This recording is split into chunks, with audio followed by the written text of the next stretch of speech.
Hello guys, स्वागत है आप सभी का टू नॉट डाई सीजन 2 के एक और न्यू एपिसोड में। लेकिन आगे बढ़ने से पहले एक छोटा सा रिकैप। पिछली वीडियो में हमने देखा कि दाजुन ने गैंगबक के तीनों किंग्स के साथ अपना अलायंस बनाया, लेकिन उनकी कंडीशन को फुलफिल करने के लिए वो खुद ही पूरी गैंग के साथ पूरे गैंगबक को टेक ओवर करने निकला।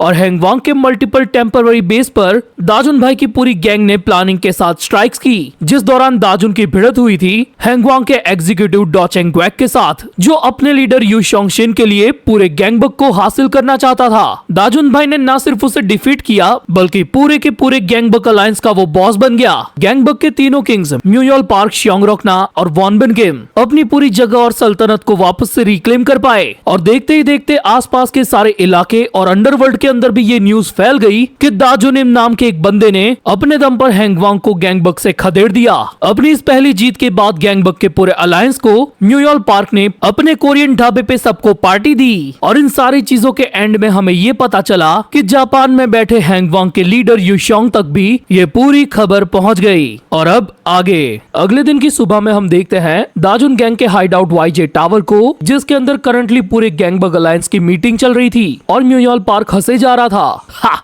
हैंगवांग के उन कमीनों के साथ ऐसा ही होना चाहिए था। वो साले भड़वे बेखौफ होकर गैंगबक में घुस आए, लेकिन हमारे सामने टिक नहीं पाए और दुम दबा के भाग गए। तो हिसु गैंग उसे कहता है, हाँ भाई, लेकिन इतना एक्साइटेड होने वाली बात क्या है इसमें? लेकिन म्यूयोल उसे फुल इग्नोर करते हुए बोलता है, मिस्टर दाजुन, क्या हमें इस मामले को और ज्यादा नहीं खींचना चाहिए? क्यों ना फुल स्पीड में गैंगनम पर धावा बोल दिया जाए और हमेशा के लिए खात्मा कर दिया जाए हैंगवांग का। बट दाजुन उसे तुरंत ही मना कर देता है, ये कहते हुए कि अभी भी हैंगवांग से सीधा भिड़ना हमारी औकात के बाहर है। अबे तो हमारा सीईओ होने के बाद भी ऐसी बातें कैसे कर सकता है? सारी गैंग्स को यूनाइट करने के बाद गैंगबक के बाहर हमारा नाम जरूर फैला है, लेकिन फिर भी हम हैंगवांग की साइज के मुकाबले काफी कम है। दाजुन की बात बिल्कुल सही है। हैंगवांग गैंगबक से इसीलिए पीछे नहीं हटा क्योंकि वो वीक है। वो लोग यहाँ से इसीलिए गए हैं क्योंकि हमने अपनी तादाद अचानक से बढ़ा ली। हैंगवांग अच्छे से ये समझता है कि अगर वो अभी हमसे लड़ने गया तो उनको भी ज्यादा मुसीबतों का सामना करना पड़ेगा।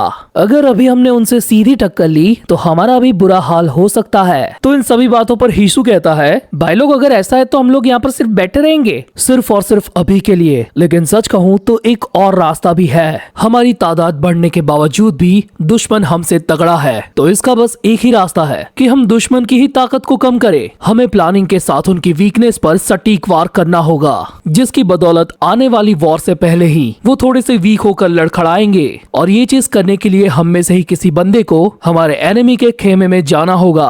भाई लेकिन ये तो धुरंधर वाली बात हो गई ना यार, और ऊपर से रिस्क भी कितना है। तो ग्योम्बेक अपना फाइनल स्टेटमेंट देते हुए कहता है कि इसके अलावा और कोई भी रास्ता नहीं है, किसी न किसी को तो ये मुसीबत अपने सर लेनी होगी। फिर अगले सीन में हम देखते हैं कि मीटिंग खत्म होने के बाद दाजुन अपने रूम की तरफ जा रहा था और उसके दिमाग में बस एक ही बात चल रही थी कि मुझे ये काम सही में अपने ही किसी बंदे को देना होगा। इस पूरी ऑर्गेनाइजेशन का लीडर होने के नाते मुझे फैसला लेना ही होगा। तभी उसके सामने अचानक से युनडोंग उसका प्रोटीन शेक लेकर आ जाता है कि दाजुन भाई, टाइम हो गया है, पी लो। तो दाजुन उसे थैंक्स कहते हुए वो प्रोटीन शेक को पीने लगता है। तभी उसकी नजर पड़ती है कि युनडोंग के हाथों में बैंडेजेस लगी है। ये देखकर दाजुन उल्टा सामने से उसे सॉरी कहता है, बिकॉज युनडोंग को ये चोट दाजुन को फॉलो करते हुए ही लगी थी। युनडोंग तुरंत ही कहता है कि दाजुन भाई, इसमें आपका कोई दोष नहीं है। मैं चाहता हूँ कि मैं हर लड़ाई में आपका साथ दूं और हमारी गैंग के बाकी बंदे भी कुछ ऐसी ही सोच रखते हैं। एंड सच में गैंग के दूसरे बंदे भी ठुके पड़े थे और उनके बारे में युनडोंग कहता है कि ये सब वो अपनी ही मर्जी से कर रहे हैं, क्योंकि दाजुन भाई आपने सबकी मदद की है, तो आपको मुझसे माफी मांगने की कोई जरूरत नहीं है। आप बस हुक्म करो, कम से कम आप जो बोलते हो हम वो तो कर सकते हैं ना। ये बात जानकर दाजुन काफी ज्यादा चौंका हुआ था। इवन अपने रूम में आराम करते वक्त भी उसके दिमाग में यही सारी बातें चल रही थी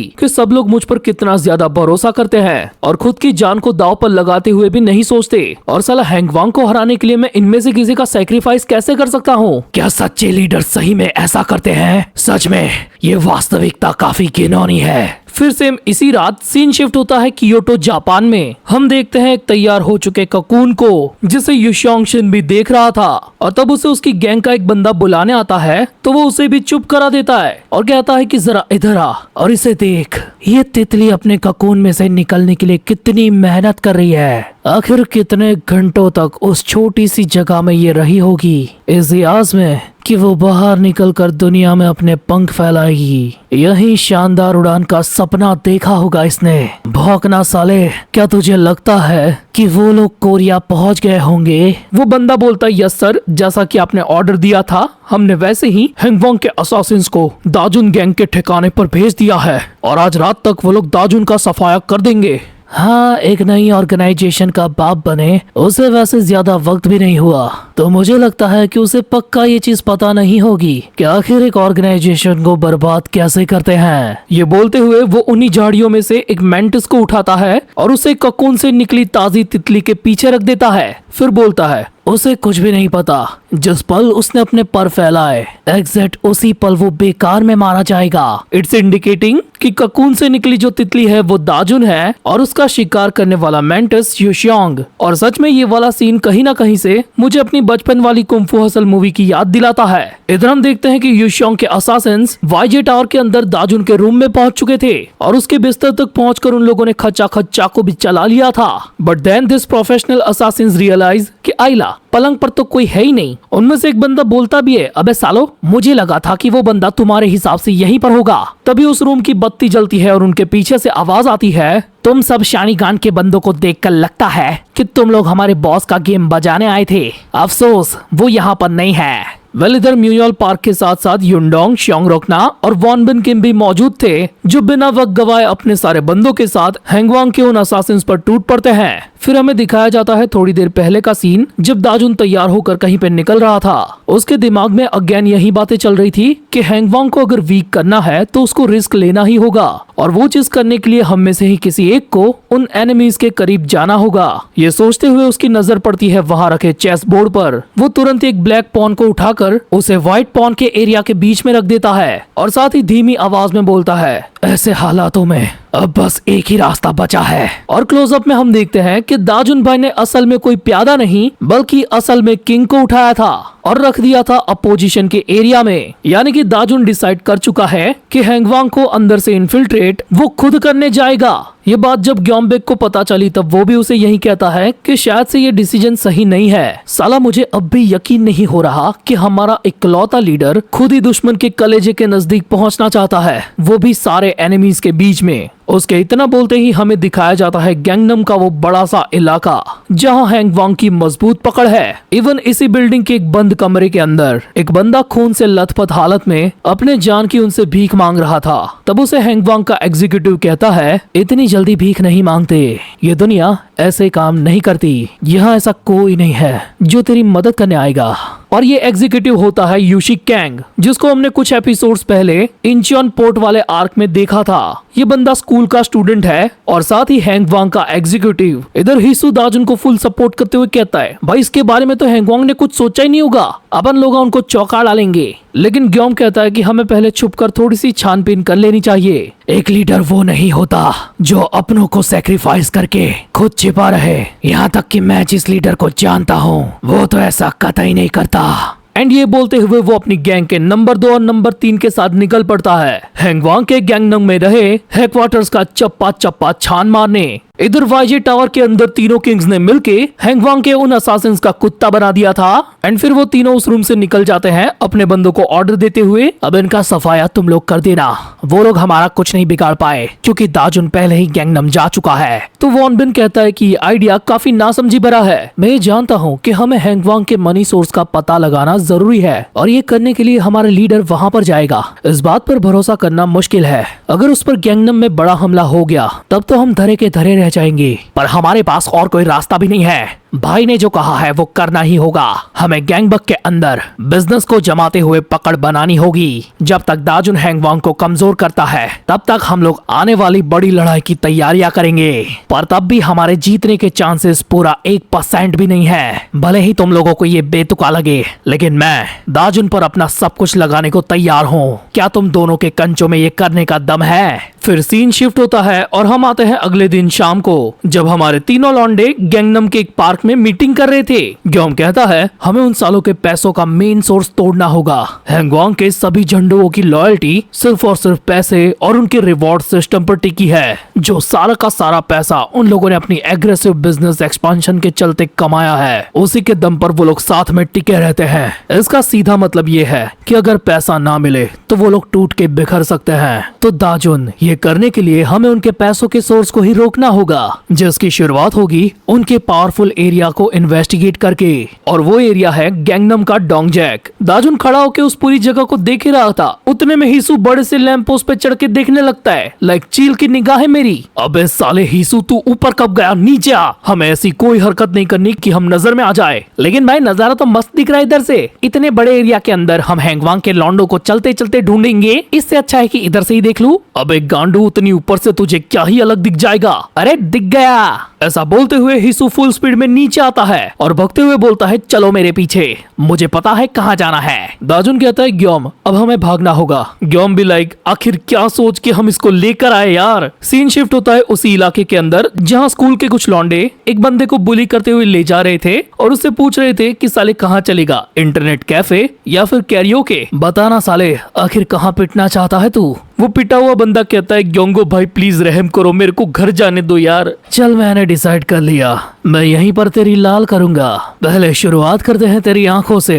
ऐसा कहते हुए वो अपनी जलती हुई सिगरेट उसके मुंह पर लगाने वाला था, तभी हीसू उसकी साइड में सीधा छत से लैंड करता है। पहले मेरे सवालों का जवाब दो। अबे कौन है बे तू? अचानक से ऊपर से सीधा डस्टबिन पे कूदा। अरे भाई मैं कुछ ढूंढ रहा हूँ, लेकिन उससे पहले कृपया इस सिगरेट को थोड़ा साइड पे रखेंगे, हो सके तो इसे अपनी बुंड में डाल दो। ध्यान रहे बच्चू, तू कचरे के नजदीक खड़ा है, अगर एक भी तिनका इधर गिरा तो आग लग जाएगी। अबे साले आग लगे ना लगे तुझे क्या उससे? क्या तू मेरे हाथों मरना चाहता है? हीसू अपना पंच तैयार करते हुए कहता है दूर हट जा साले, तेरे मुंह से बहुत बास आता है। तभी वहाँ पर अचानक से ग्योम्बेक आकर उसे ले जाने लगता है। माफ करना भाइयों, मेरा ये कमीना कुत्ता कभी कभार अपनी बेड़ियों को तोड़ के भाग जाता है। अबे साले हीसू, तुझे किस तरीके से समझाऊं? हम यहाँ पर सुमड़ी में काम करने आए हैं, अपन को हमारी मौजूदगी का ढिंडोरा नहीं पीटने का है। दाजुन तू भी खड़ा खड़ा देख क्या रहा है, चल यहाँ से। लेकिन दाजुन का ध्यान उस बुली होने वाले बच्चे पर था। उसकी पिटी हुई हालत देखकर दाजुन को खुद का पास्ट याद आने लगा। उसको वहीं पर खड़ा हुआ देखकर वो बुली दाजुन को 2-3 गालियां सुना देता है। तभी दाजुन फुल स्पीड में उसके मुंह पर एक जोरदार मुक्का दे मारता है, जिससे बुली उड़ता हुआ सीधा कचरा पेटी पे जाके गिरता है। ये देख के उसके साथ वाले बंदों की भी फट जाती है कि ग्योंगो भाई किसी और की लाल करने आए थे, लेकिन ये तो उनकी खुद की हो गई। साइड पे ग्योम और हीसू का मुंह भी खुला का खुला रह जाता है। ग्योम बिलाई कब्बे साले गांडुओ, तुम लोग क्या कर रहे हो? मेरी कोई सुनता क्यों नहीं है? दाजुन भाई पंगे नहीं लेने थे, मैं तो सिर्फ डरा रहा था बच्चों को। माफ करना, मैं खुद पर से अपना काबू खो बैठा।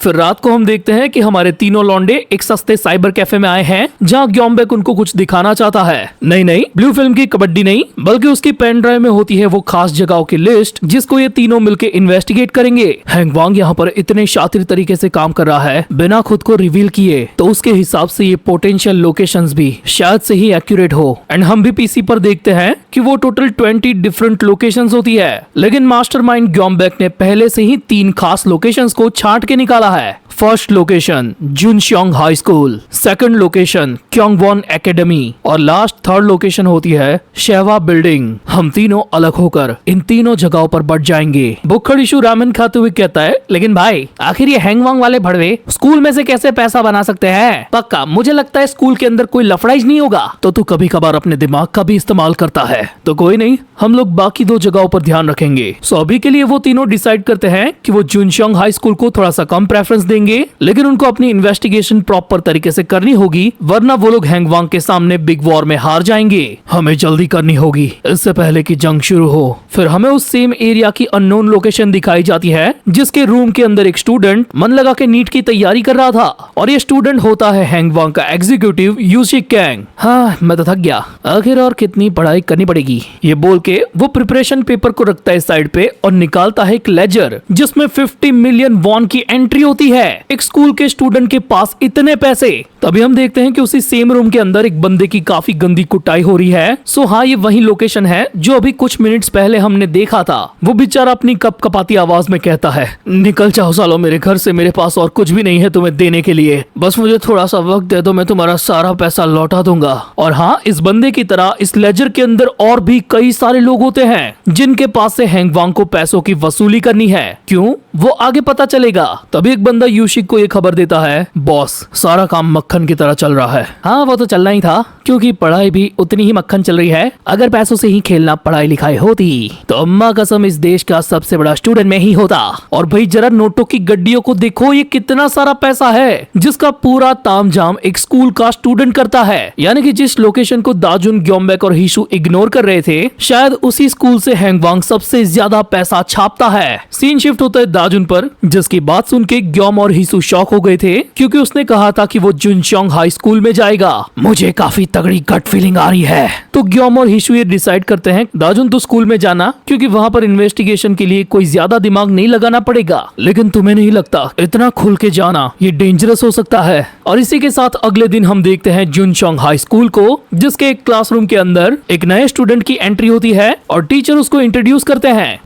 इसकी शक्ल तो देखो, कितना उदास है बेचारा। उस न्यू स्टूडेंट की शक्ल देखकर ग्योंगो की काफी ज्यादा फट जाती है, बिकॉज ये वही बंदा था जिसने पिछली शाम उसको बजाया था और इस लौंडे को बुली होने से बचाया था। हमारे दाजुन भाई जो स्कूल में हमजा अली युनडोंग बन के आए हैं। वेल, अभी हमें पिछली रात का उसी साइबर कैफे वाला सीन दिखाया जाता है, जब दाजुन ने ये डिसाइड किया था कि वो इन्वेस्टिगेशन करने स्कूल जाएगा, क्योंकि कुछ देर पहले शाम को जिन बंदों के साथ इनकी भिड़त हुई थी, उनकी स्कूल ड्रेस हैंग वांग के उस एग्जीक्यूटिव से बिल्कुल सेम थी जिसका सामना इन लोगों ने इंचियोन पोर्ट पे किया था। तो इस बात से ग्योम भी ये समझ जाता है कि हाँ, मामला थोड़ा सा गड़बड़ है। लेकिन भाई, इसके लिए स्कूल जाना जरूरी है क्या? इसके अलावा अभी कोई रास्ता नहीं है, लेकिन मेरे पास एक जुगाड़ है। वेल, वो जुगाड़ क्या है उसे हम देखेंगे प्रिंसिपल ऑफिस में। अब ऑफिस के अंदर एक तगड़े बंदे ने प्रिंसिपल को काफी तगड़ा डोनेशन दिया होता है स्कूल के डेवलपमेंट के लिए, और वो बंदा होता है म्यूयल पार्क। तो टकलू सर, इस बात को जरा सा दबा के रखना, मैं बस ये चाहता हूँ कि मेरे छोटे भाई का एडमिशन आप टकलुओं की स्कूल में हो जाए। और पैसे देखो भाई, पैसे भाई ने पहले ही बोला था कि मैं दाजुन पर सब कुछ लगाने को तैयार हूँ, वो लगा रहा है यार। एंड दैट्स द रीजन कि स्कूल के मिड में अचानक से दाजुन का एडमिशन हो गया। अगले सीन में हम देखते हैं कि स्कूल में मिनी रिसेस हो चुकी है, लेकिन स्टिल दाजुन भाई किताब में मुंह घुसाए हुए हैं। उसे लगता है कि ये जगह जरा भी नहीं बदली, यहाँ पर ऑर्डिनरी स्टूडेंट भी है जो पढ़ रहे हैं, यहाँ पर भगते हुए खेलते हुए बच्चे भी है, और साथ ही उसे याद आ रही है अपनी पुरानी लाइफ की, जब वो एक पढ़ाकू बंदा था लेकिन पढ़ नहीं पाता था। वो खुद से ही कहता है कि अब मुझे वो वाली जिंदगी वैसे भी चाहिए ही नहीं। शायद मुझे पहले ही पता चल गया था कि शुरुआत से जो मुझे चाहिए था वो मुझे मिलने ही नहीं वाला। किस्मत से मुझे नई जिंदगी मिली है, नया परिवार मिला है, तो मैं पुरानी बातों को याद नहीं करने वाला। इतना याद करके वो उस बुक को वहीं पे बंद कर देता है, लेकिन तभी ग्योंगो उसके डेस्क को लात मार के दूर फेंक देता है। कितनी छोटी दुनिया है रे, तू साले वही है ना जो कल शाम मुझे मार के भग लिया था। कसम से तुझे देखकर मुझे बहुत ही खुजली हुई, और वो खुजली मैं तेरी कुटाई से मिटाऊंगा। साले, तुझे ये लगता है कि मुझसे पंगा लेने के बाद तू यहाँ शांति से जी पाएगा? क्या तेरी अकल मेरा घूसा खाने के बाद भी ठिकाने पर नहीं आई? तू होगा बाहर का गुंडा मवाली, लेकिन ये हमारा इलाका है भोसड़ी के। तभी एक भारी भरकम हाथ दाजुन की कुर्सी पर आकर रुकता है। इस नए लड़के पर इतना ज्यादा टफ बनने की जरूरत नहीं है, दोस्त लोग हमेशा गलतियों से सीखता है। और जरा शक्ल देखो इसकी, ये खूंखार अपराधी किस एंगल से स्टूडेंट लग रहा है। इसका नाम है मांगी हियो और ये इस पूरी स्कूल जिनचोंग हाई का लीडर है। क्या पहले हम एक दूसरे का इंट्रोडक्शन ले ले? ये बोल के वो दाजुन के सर पे एक जोरदार टपली बजाता है। उसकी तरफ से ये दाजुन को खुली धमकी है कि वो सुधर जाए और पंगे ना ले। बट दाजुन को यहाँ पर काफी गुस्सा आया होता है, लेकिन वो खुद को शांत रखता है क्योंकि उसे थोड़ी लंबी बाजी खेलनी है। मैंने सुना था तुझे लड़ना आता है, लेकिन तू तो भीगी बिल्ली बन गया। मांगी भाई, आपका ऑरा इतना ज्यादा है कि इसकी तो इतने में ही गांड फट गई। तो मेरे ख्याल से तू समझ गया है, अगर आगे से बकचोदी की तो मैं तुझे बीच में से ही मोड़ दूंगा। अच्छा बच्चा बन के रह, मुझे नए दोस्त बनाना पसंद है। ये बात बताते हुए वो दाजुन को एक कार्ड देता है और ये बोलता हुआ निकल जाता है कि अगर तुझे पैसों की जरूरत पड़े छोटे, तो बस एक कॉल कर देना, वो लोग तुम्हें अच्छे रेट पर पैसा देंगे। और कहना मांगी भाई ने बोला है। दाजुन उस कार्ड को देख रहा था और दाजुन को देख रहा था एक लौंडा। हाँ, ये वही है जिसकी हेल्प दाजुन ने कल शाम को की थी। अगले सीन में हम देखते हैं कि दाजुन भाई टॉयलेट में मूत रहे थे, यही सोचते हुए कि कितने टाइम के बाद बुली हुआ हूँ मैं। साथ ही वो उस कार्ड पर लिखी हुई सारी इन्फॉर्मेशन पढ़ रहा था जो थी लोन्स के बारे में। वो यही सोच रहा था कि स्कूल के अंदर स्टूडेंट्स को लोन्स की क्या जरूरत। पर तभी हम देखते हैं कि उसके पीछे कोई आ चुका है और बोलता है शुक्रिया भाई। अबे साले, डरा दिया मुझे। मैं आपको डराना नहीं चाहता था, मैं बस थैंक्स कहने आया था। शायद से मैं आपको याद नहीं होऊंगा, लेकिन पिछली बार आपने मुझे बचाया था तो मैं थैंक्स बोलने आया हूँ। दाजुन भी लाइक मूतते हुए कौन शुक्रिया अदा करता है यार। वेल, दाजुन फिर अपना बाकी का काम निपटाता है और साथ ही उस लौंडे को पूछता है कि क्या तुझे स्कूल में बुली किया जाता है। देख, अगर तू इन सब से बचना चाहता है तो अपना पूरा जोर लगा के संघर्ष कर, जैसे तेरी जिंदगी इसी पर टिकी हो। बाय द वे,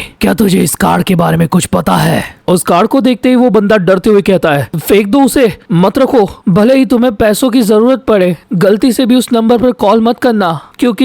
लेकिन आगे वो कुछ बोलता उससे पहले ही उसके फोन पर किसी का कॉल आता है, जिसे देखकर वो और भी ज्यादा डर जाता है। हेलो मांगी भाई, नहीं मैं वो ना, माफ कर दो मुझे, मैं आ रहा हूँ। और बस कॉल कट करते ही वो तेजी से वहाँ से निकलने लगता है और अपनी धीमी आवाज में दाजुन को कहता जाता है मैंने जो कहा उसे याद रखना। और अब इस पॉइंट पर दाजुन को और भी ज्यादा शक होने लगा था कि कहीं ना कहीं इसमें हैंगवांग का कोई कनेक्शन तो है। सीन शिफ्ट होता है क्योंगवॉन एकेडमी डिस्ट्रिक्ट पर, जहाँ हर बिल्डिंग की छतों को टापता हुआ हिसुकेंग अपनी अलग ही इन्वेस्टिगेशन कर रहा था। लेकिन दबंग वाले ग्लासेस पहनने के बाद भी भाई को कोई पुख्ता सबूत नहीं मिला। फिर हम देखते हैं शहवा बिल्डिंग को, जिसके अंदर ग्योमबैक मास्क पहनकर एंट्री ले रहा था। बल उसने किसी का आईडी कार्ड टपा के ये किया था, बट तब भी उसे खुद से ज्यादा दाजुन की फिक्र थी कि कहीं अपना भाई कोई मुसीबत में ना पड़ जाए। सीन अगेन शिफ्ट होता है स्कूल के बैकयार्ड में, जहां इस लुल्ली बच्चे से कोई पैसों की वसूली कर रहा था और वो था स्कूल का लीडर मांगी। अब ऑब्वियसली उसके पास पैसे नहीं होते तो मांगी उसे हेल्प ऑफर करता है, पूरी थैली भर के चिल्लर। तुझे पैसों की जरूरत थी ना बेड़ू, अब ये ले और इसे मेरे सामने खा। जितना तू अपने मुंह में समा पाएगा उतना तू लेके जा पाएगा। और सही में उस बंदे की हालत इतनी ज्यादा खराब होती है कि वो बिना कुछ सोचे भाई मुट्ठी भर के धनाधन सिक्के खाने लगता है। और ये करते हुए उसकी आंखों में ना खुशी के आंसू थे। उसे लग रहा था कि ये लोग उसकी हेल्प कर रहे हैं, बट ऐसा नहीं होता दुनिया में। दरअसल मांगी, ग्योंगो और उसके सारे चमचे मिलके उस बंदे की वीडियो बना रहे थे ये करते हुए। तुम लोग मुझे ये पैसे दे दोगे ना? तुम मजाक नहीं कर रहे ना? अरे ना, इतना काफी नहीं है, तुझे अपना पूरा मुंह इस सिक्कों से भरना होगा, यहाँ तक कि तू ठीक से बोल भी ना पाए। और सिक्के डाल अपने मुंह में साले। और तब उस बंदे को दाजुन की कही गई बात याद आती है कि उसे संघर्ष करना होगा, तभी टाइम के साथ वो इन सारी चीजों को इंड्योर कर पाएगा। तो वो खुद को इस बात की तसल्ली देने लगता है कि हाँ मैं ठीक हूँ, मैं ये कर सकता हूँ, तो मैं आगे और करूंगा। पर जब उसका पूरा मुंह फूल हो जाता है ना, तो मांगी उसका जबड़ा पकड़ के उसे खोलने लगता है कि और ज्यादा डाल। नहीं, तुझे और ज्यादा पैसे खाने होंगे रे लुक्खे, देख तेरे मुंह से वो गिरने लगे हैं। तभी दाजुन का भारी भरकम हाथ उसके कंधे पर आता है और वो कहता है छोड़ दे उसे। अबे साले नए चूजे, तू यहाँ पर क्या करने आया है? इतने में दाजुन अपनी 0.69% पावर के साथ उसको शोल्डर प्रेस लगा देता है। नहीं, तुझे और ज्यादा सहना होगा रे लुक्के, देख तू तो तड़पने लगा। तूने बोला था ना कि मैंने अगर कुछ किया तो तू मेरी लंका लगाएगा। तुम सब के सब गलत थे, क्योंकि वो तुम हो जिसकी लंका मैं लगाऊंगा। इतना बोल के वो मांगी के शोल्डर को पिचका के चटका देता है भाई। वेल, मांगी और उसकी गैंग इस बंदे से लोन के पैसों की वसूली इसीलिए कर रहे थे क्योंकि उसके बदले उनको कमीशन मिलता है। ये लोग स्कूल के अंदर जरूरतमंद ऐसे कस्टमर्स को ढूंढते हैं और अपने रेफरेंस से लोन दिलवा के कमीशन की वसूली करते हैं। दाजुन की खतरनाक पकड़ की वजह से मांगी अभी करा रहा था और उसे बार बार रिक्वेस्ट किए जा रहा था कि प्लीज भाई छोड़ दे मुझे, मैं नहीं करूंगा ये सब। साइड पे ग्योंगो और उसके चमचे भी ये देखकर काफी ज्यादा शॉक थे कि आखिर ये बंदा कितना ताकतवर है जिसने मांगी को एक ही बारी में टेक डाउन कर दिया। जैसे ही दाजुन थोड़ा सा तरस खाकर उसे छोड़ता है तो मांगी नीचे गिर पड़ता है। तेरी पकड़ काफी मजबूत है साले, क्या तू बेसबॉल खेलता है? मुझे यकीन नहीं हो रहा कि तू जैसा सांड स्टूडेंट के साथ ऐसी गंदी हरकतें करके मजे लेता है। ऐसा बोलते हुए दाजुन उन चिल्लर में से एक सिक्का उठाता है। तब अचानक से मांगी पीछे से उस पर अटैक करने आता है, लेकिन हम ये अच्छे से जानते हैं कि दाजुन इन सारी चीजों से अवेयर है। वो घूमकर मांगी को एक खतरनाक काप किक मारता है और तुरंत ही मांगी के जबड़े को पकड़ लेता है। तुझे असल में कुछ भी नहीं पता है ना, क्योंकि तूने कभी दर्द को महसूस ही नहीं किया। ये कहते हुए दाजुन उसे दर्द महसूस करवाता है। वो अपने हाथ में पकड़े सिक्के को मांगी के आंख के कोने पर रखकर प्रेस करने लगता है। यही है वो दर्द साले, इसे महसूस कर। और दर्द के मारे मांगी तड़पते हुए चिल्लाने लगता है। ग्योंगो की उसकी आवाज सुन के ही फट जाती है कि भाई ये सच में उसको मार देगा। एंड बस अगले सीन में हमें पिचुक की आवाज आती है और मांगी अभी बच्चों की तरह रो रहा है, मेरी आंख मेरी आंख। फिर दाजुन ये कहता भी है कि ये दर्द तुम सबको भी फील करना चाहिए सालो। तुम बड़ों को ये पता होना चाहिए कि असली दर्द कैसा होता है। तो अभी जो हुआ उसे देखने के बाद अपने मुंह का शटर बंद रखना।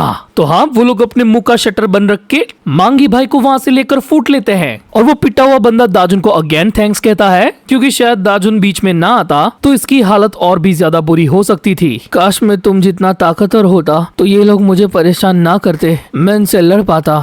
नहीं, तुम कर सकते हो, मैं भी पहले बिल्कुल तुम जैसा ही था। फिर दाजुन उसे इन चिल्लर्स के बारे में पूछता है कि आखिर तू उनसे ये क्यों ले रहा था। तो वो कहता है कि इसके अलावा मेरे पास और कोई रास्ता ही नहीं है। तो दाजुन को कार्ड देखते हुए ये लगता है कि यही वो बंदे थे मांगी एंड गैंग वाले जो ये लोन का पूरा धंधा चलाते हैं। बट देन वो स्टूडेंट कहता है कि नहीं, वो लोग तो सिर्फ कमीशन की वसूली वाले थे। तुम्हें गलती से भी इस नंबर पर कॉल नहीं करना चाहिए। अगर तुमने उनसे पैसा ले लिया तो तुम उन घटिया लोगों के साथ इन्वॉल्व हो जाओगे और वो लोग तुम्हारी जिंदगी बर्बाद करके रख देंगे। सीन शिफ्ट होता है रात को और हम देखते हैं एक पुराना घर जहाँ एक अबला लड़की लाल बालों वाले लक्की के सामने गिड़गिड़ा रही है। क्यों? क्योंकि उसको लोन का इंटरेस्ट 70 मिलियन वॉन चुकाना है। साली तेरा मुंह खोलते ही बदबू आ रही है। माँ कसम, ये गरीब कितने घटिया होते हैं। इस बंदे का नाम है नेमोसॉन और ये भी हैंगवांग का एग्जीक्यूटिव है और ये भी शायद से इस लोन वाले काम में इन्वॉल्व है, क्योंकि वो अभी उस लड़की को धमकी दे रहा है कि तू लोन का पैसा चुका वरना तेरे लिए अच्छा नहीं होगा। वो बेचारी कहती है कि मेरी ग्रैंड मदर को देखो जरा, वो बीमार है, मेरे पास उनकी दवाई लेने के भी पैसे नहीं है, तो क्या तुम लोग प्लीज थोड़े से दिन रुक नहीं सकते, इस डेडलाइन को थोड़ा बढ़ा नहीं सकते। लेकिन नहीं, नेमो को कुछ भी करके पैसा वसूल करना है, उसके लिए वो इस लड़के को कहीं पे बेच भी सकता है। तो जब वो उसे घसीट कर ले जा रहा था तभी वो बीमार दादी माँ अचानक से उसके पैर पकड़ के उसे रोक लेती है। अबे साली बदबूदार बुढ़िया, तू बीमार थी तो तेरे अंदर इतनी ताकत कहाँ से आ गई? ऐसा बोलते हुए ये साला उस बुढ़ी दादी पर अपनी लातें बजा देता है। तभी हम देखते हैं कि उस घर में उसके साथ यूशिक कैंग भी मौजूद है, वो भी अपने आइकॉनिक स्कूल यूनिफॉर्म में, और वो नेमो को गंदी हरकत करने से रोक लेता है। क्या तूने उसकी बात सुनी नहीं? उसने कहा उसकी बूढ़ी दादी माँ बीमार है। एंड इस पॉइंट पर यह रिवील होता है कि यूशिक कैंग हैंगवांग का एग्जीक्यूटिव होने के साथ साथ इस पूरे लोन के बिजनेस का जनरल मैनेजर है। नेमो, तुझे बड़ों की रिस्पेक्ट करना सीखना होगा। इतना बोल के वो माइक्रोवेव के अंदर रेडीमेड ओट्स को पकाने लगता है और फिर तुरंत ही उन दादी माँ के पास जाकर उनसे माफी मांगता है कि माफ करना, हमने आपको डरा दिया। वो दादी माँ रोते हुए उसे कहती है कि प्लीज हमें बख्श दो, मेरी ग्रैंड डॉटर को लोन के इस सिस्टम के बारे में पता ही नहीं था, उसने बस मेरे मेडिकल बिल्स को पे करने के लिए तुमसे पैसा लिया था और अब तुम्हें वापस करने के लिए हमारे पास फूटी कौड़ी भी नहीं है। तभी हमें क्लोजअप में दिखाया जाता है कि माइक्रोवेव के अंदर खाना पकने में बस कुछ ही सेकंड्स बाकी है। ये तो काफी बुरी सिचुएशन है। एक काम करते हैं, मैं आपसे ब्याज नहीं लूंगा दादी माँ, बस जो पैसा आपने लिया है वही वापस कर देना। योशिक की ये बात सुनकर ग्रैंड डॉटर और दादी माँ दोनों खुश, लेकिन उससे पहले वो उन दोनों के सामने ये कंडीशन रखता है कि दादी माँ आप थोड़ी सी कमजोर हो तो ये लो, ये गर्मा गर्म खौलता हुआ दलिया आपको बस 10 सेकंड्स के अंदर खत्म करना होगा, तभी मैं तुम्हारा इंटरेस्ट माफ कर दूंगा। और सही में भाई वो उबलता हुआ खाना कितना ज्यादा गर्म था। बुढ़िया चल जल्दी से अब इसे खा ले, इससे पहले कि मैं अपना दिमाग बदल लूं। यानी कि भाई ये यूशिक कैंग रत्ती भर भी अच्छा इंसान नहीं है, वो बस सिचुएशन का फायदा उठाकर ऐसे लोगों को तड़पाता है। और अगले ही सीन में हम देखते हैं कि वो बीमार दादी माँ उस उबलते हुए खाने को कांपते हुए खाने लगती है और उन्हें उस सिचुएशन में तड़पता हुआ देखकर ये साला यूशिक कैंग काफी क्रीपी तरीके से मन में हंसने लगता है। फिर वहाँ से बाहर निकलने के बाद नेमो उसे कहता है कि उसने इन लोगों को काफी सस्ते में जाने दिया, बट यूशिक का मानना ये है कि जितनी लिमिट बढ़ रही है बढ़ने दो, वो लोग पैसा देने में जितनी देरी करेंगे उतना उनको ज्यादा फायदा होगा। इसी तरीके से तो बिजनेस को आगे बढ़ाया जाता है। तभी उसका ड्राइवर कम सेक्रेटरी उसे स्कूल में आए नए ट्रांसफर लौंडे के बारे में बताता है कि क्या बॉस हम उसको इन्वेस्टिगेट करें। हाँ, यहाँ पर युनडोंग एके दाजुन की ही बात हो रही है, लेकिन यूशिक उस पर उतना ध्यान नहीं देता। वो बस कह देता है कि तुम्हें जो करना है वो करो, मुझे अपनी पढ़ाई पे ध्यान देना है। फिर इस सेम टाइम पर हम आते हैं इस इलाके के बाहर वाले उस पार्क पर जहाँ काली रात में हीसू कैंग काले चश्मे पहन कर आया है और दाजुन को उसके स्कूल के पहले दिन के बारे में पूछता है। मेरा पहला दिन काफी तेजी से गुजर गया, पर मैं जानबूझ के यूशिक के करीब नहीं गया। जैसा कि हमने प्लान किया था, मैंने कुछ चीजों की तलाशी की। और तब दाजुन उन दोनों के सामने ये रिवील करता है कि हैंगवांग का मेन मनी सोर्स असल में लोन बिजनेस है, जो शायद से यूशिक कैंग स्कूल से ही ऑपरेट करता है। ये चीज बिल्कुल वैसी ही है जो मेरे स्कूल जाने से पहले हमने पता लगाई थी। तो सामने हीसू और ग्योम्बेक के पास भी कुछ ऐसी ही इन्फॉर्मेशन थी, जहाँ पर उनको इस लोन बिजनेस से जुड़ी 2 डायरेक्ट लोकेशंस मिली थी। सो इन सारी बातों के बाद ये लोग डिसाइड करते हैं कि कल से अपन मिलके और ज्यादा इन्वेस्टिगेट करेंगे। सीन शिफ्ट होता है अगले दिन जुनचोंग हाई स्कूल पे, जहाँ दाजुन किसी और क्लासरूम की तरफ जा रहा था और उस टाइम तक उसने ये पता लगा लिया था कि यूशिक कैंग अपनी फुल सिक्योरिटी के साथ स्कूल के अंदर आता जाता है और क्लास में कतई संस्कारी पप्पू बन के पूरा टाइम स्टडी ही करता रहता है। और ऐसे ही अचानक से उसके सामने कोई आके खड़ा हो जाता है। जरा बीच में से हटोगे, मैं पढ़ाई कर रहा हूँ। पर असल में उस बंदे की शक्ल देखकर यूशिक के पसीने छूट जाते हैं, ऑब्वियसली, क्योंकि वो है दाजुन भाई और वो भी उसे अच्छे से जानता है। उसकी जान थोड़ी देर के लिए हलक में आ गई थी, ये सोचते हुए कि आखिर ये बंदा स्कूल के अंदर कैसे आया। मुझे जानता है ना, मैं हूँ दाजुन, गैंगबक अलायंस का बाप। वेल, अभी हमें दिखाया जाता है पास्ट का एक सीन और हम देखते हैं पैराडाइज वीआईपी क्लब की एक बिल्डिंग को। वैसे ये प्लेस हमें सीजन 1 के अंदर भी दिखाई गई थी, जब हांगिल जो हैंगवांग के नंबर 2 से मिलने गया था। लेकिन ये जो पास्ट का सीन है ना, उसमें इस पैराडाइज वीआईपी क्लब को अभी तक हैंगवांग ने टेक ओवर नहीं किया। हम देखते हैं इस क्लब की ऑर्गेनाइजेशन के पुराने बॉस को, जिसका नाम है जिंटे यांग, और ये अभी अपने सामने खड़े यूशिक कैंग की तारीफ कर रहा है। यानी कि हैंगवांग से पहले यूशिक कैंग यहाँ का मेंबर था और इतनी छोटी एज होने के बावजूद भी उसने काफी तगड़ा काम किया था। इसी वजह से बॉस उस पर खुश है। अपनी इसी खुशी को और बड़ा बनाने के लिए जिंटे यांग ने अपनी ऑर्गेनाइजेशन के सारे मेंबर्स को पार्टी दी है। लेकिन थोड़ी देर के बाद के सीन में हम देखते हैं कि उस पार्टी के तो एल लग गए हैं। बंदे बिछे पड़े हैं, रम के ग्लासेस टूटे पड़े हैं और सोफे पर मस्त पोजीशन में बैठा है यूशिक कैंग। बोले तो ये किया कराया उसी का है। आखिर ये सब क्या है यूशिक? तूने क्या डाला था हमारे जाम में? बोलना साले दगाबाज, तू हमको धोखा दे रहा है। माफ करना, लेकिन सच कहूँ तो जितना पैसा मैं यहाँ पर बना रहा हूँ, मुझे उतने में खुशी नहीं हो रही है। वेल, पास्ट के इस इंसिडेंट के बारे में अभी प्रेजेंट में म्यूयल पार्क किसी को बता रहा था। वो चश्मिश भड़वा यूशिक बहुत छोटी ऑर्गेनाइजेशन से उठ के आ गया है। वो अपनी बिजनेस स्किल के जरिए उन लोगों का भरोसा जीतता है, फिर मौका मिलते ही उनको धोखा देकर आगे निकल जाता है। जब उसने हैंगवांग के साथ हाथ मिलाया तो ज्यादा पैसा कमाने के लिए उसने अपनी पुरानी ऑर्गेनाइजेशन को धोखा दे दिया और यूशिक कैंग की वो सारी डिटेल वो भी दाजुन को बता रहा था। ठीक है, मुझे अब कुछ अंदाजा हो गया है कि आखिर असल में वो किस खेत की मूली है और तुमने भी ऐसी खास इन्फॉर्मेशन देकर मेरी काफी मदद कर दी। फिर दाजुन के थ्रू हमें ये पता चलता है कि ग्योम्बेक के पास जो वो पेन ड्राइव थी ना, जिसमें हैंगवांग वालों की वो सारी खास लोकेशंस थी, वो सारी इन्फो भी म्यूयल पार्क ने अपनी ऑर्गेनाइजेशन के थ्रू इकट्ठा की थी। वो तुरंत ही दाजुन को कहता है कि मेरी इतनी तारीफ मत कर भाई, क्योंकि असल में यही मेरी ऑर्गेनाइजेशन का काम है। मेरा म्यूयल ग्रुप दिखावे के लिए सरफेस लेवल पर बस रेस्टोरेंट चलाता है, लेकिन असलियत में हम लोग यहाँ के पूरे अंडरवर्ल्ड के अंदर सारे क्रिमिनल्स की इंफॉर्मेशन को हैंडल करते हैं। तो हमारे लिए हैंगवांग के इस चूजे एग्जीक्यूटिव की प्रोफाइलिंग करना बच्चों का खेल है। तो आगे बताओ दाजुन, क्या तुम ठीक हो? क्योंकि कल वापस से तुम्हें स्कूल जाना है। हाँ, मैं तैयार हूँ। वैसे भी वो बड़वा हर बार हैंगवांग के बंदों से घिरा रहता है, तो उसे स्कूल में ही मिलना अच्छा रहेगा। बट फिर भी म्यूयल के नजरिए से ये काम काफी लापरवाही से भरा है। वो दाजुन को कहता है कि ये शेर की गुफा में जाने के बराबर है, क्या पता तू वापस गैंगबक में आए ही ना। तो दाजुन वहाँ से निकलते हुए कहता है कि इसके अलावा हमारे पास और कोई मौका नहीं है। अगर शेर को पकड़ना है तो उसके ठिकाने तक जाना ही होगा।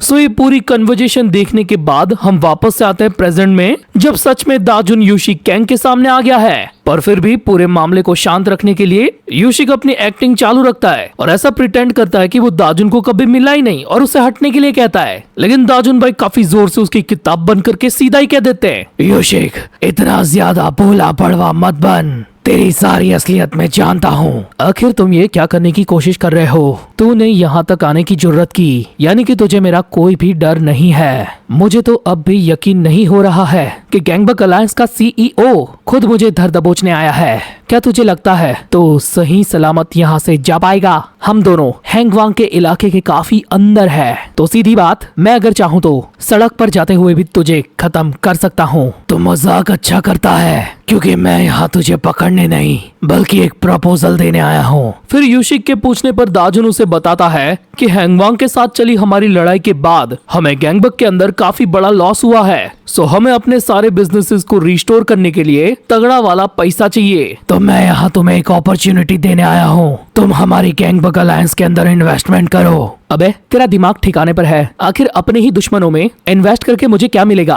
उसके बदले मैं तुम्हें एक्सक्लूसिव राइट्स दूंगा जिससे तुम अपना लोन बिजनेस गैंगबक के अंदर भी कर पाओगे। लेकिन मेरी ये डील सिर्फ और सिर्फ तुम्हारे साथ है, ना कि हैंगवांग से। फिर आगे वो कहता है कि मुझे पता है यूशिक, तू यहाँ अपना लोन बिजनेस चलाने के बाद हैंगवांग को फीस पे करता है, लेकिन गैंगबक में तुझे हमें पे करने की जरूरत नहीं है। तो यूशिक गैंग हंसते हुए उसे कहता है, अब मुझे समझ में आ गया, आखिर तू ये क्यों चाहता है कि मैं ऐसा करूं। मैं समझ गया, तूने मुझे ये ऑफर क्यों दिया। अबे ओए, तुझे क्या सही में लगता है कि मैं अपनी ऑर्गेनाइजेशन हैंगवांग के साथ गद्दारी करके करूंगा? याद है ना, मैं उस ऑर्गेनाइजेशन का एक एग्जीक्यूटिव हूँ, तो किसी भी हालत में मैं उनको धोखा नहीं दूंगा।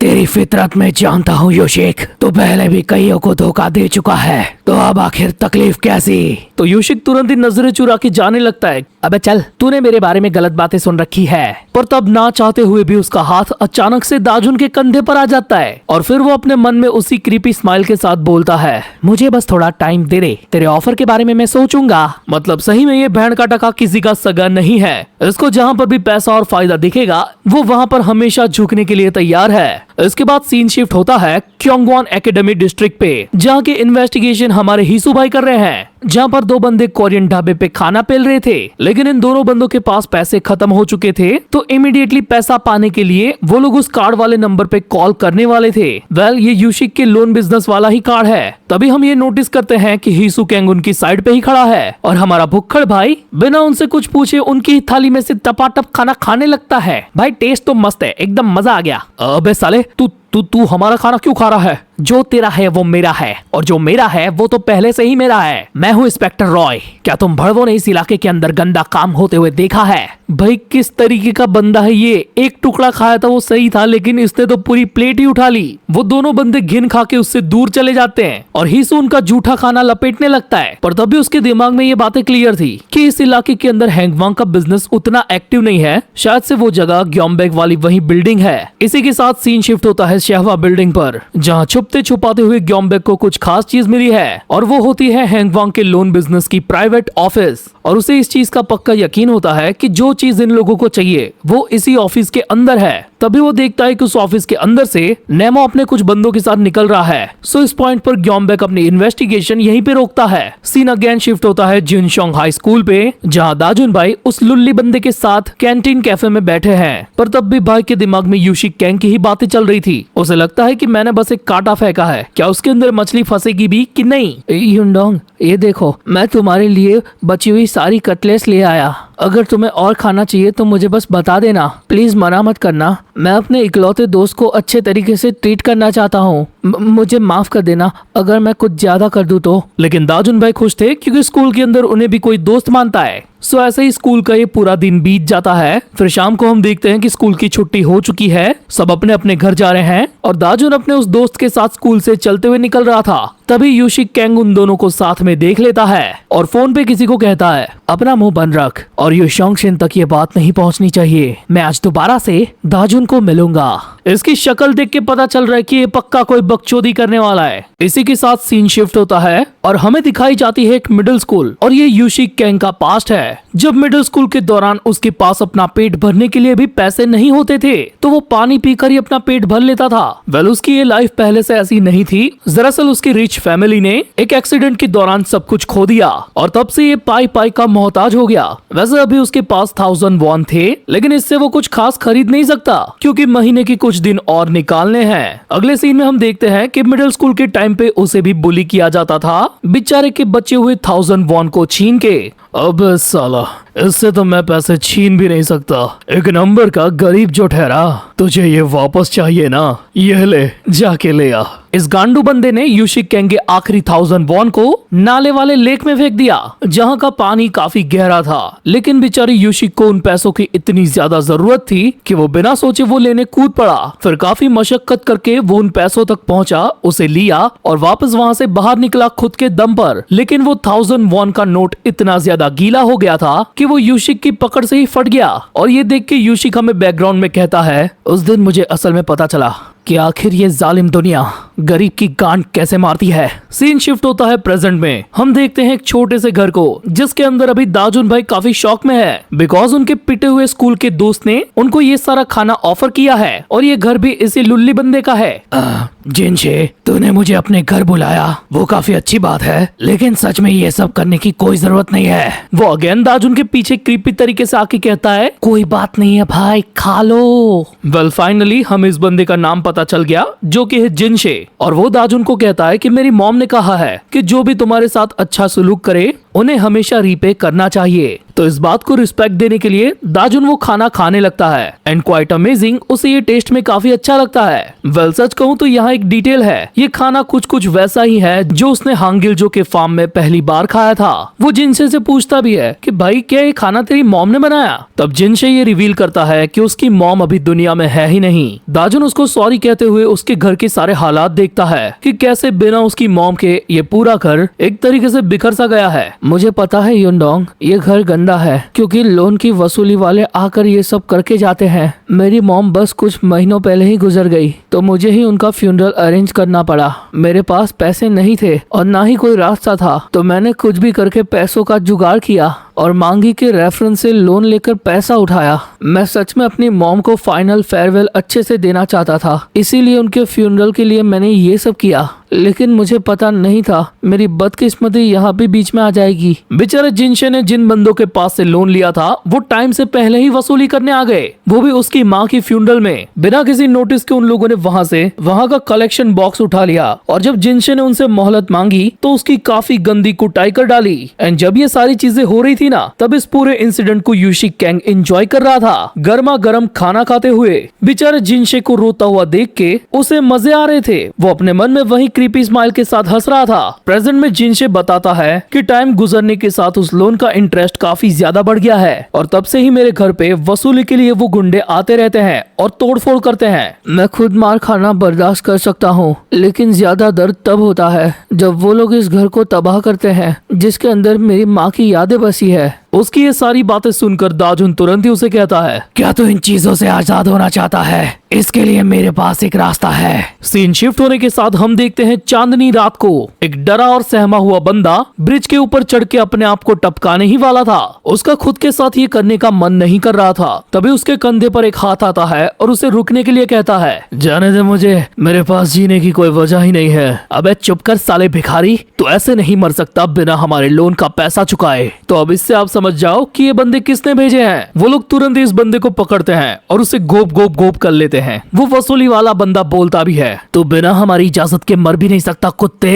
सीन शिफ्ट होता है यूशिक कैंग की स्टडी रूम पे, जहाँ उसका सेक्रेटरी ये बताता है, हमने उस बंदे को बचा लिया जिसके पैसे देने अभी बाकी है और अब उसकी सारी पर्सनल चीजें जब्त करके हम अपने तरीके से वसूली करेंगे। ये तो काफी अच्छा काम किया तुम लोगों ने। अगर तुम्हारे पास पैसे नहीं है तो तुम इंसानी मौत मरने के लायक भी नहीं हो। और हाँ सर, हमने आपकी और दाजुन की मीटिंग के लिए सब कुछ प्रिपेयर भी कर लिया है, लेकिन क्या आपको लगता है कि सब कुछ सही होगा? लेकिन यूशिक उसकी बातों को फुल इग्नोर करके अपने परफेक्ट स्कोर के बारे में बातें करने लगता है। पहले मुझे काफी तकलीफ पड़ती थी एकेडमिक स्कॉलरशिप पाने के लिए, लेकिन अब मैं हर बार परफेक्ट स्कोर करता हूँ। सिर्फ एक सवाल ने स्कॉलरशिप के मामले में काफी फर्क डाल दिया, लेकिन उसी सवाल ने मेरे नसीब को तय कर डाला।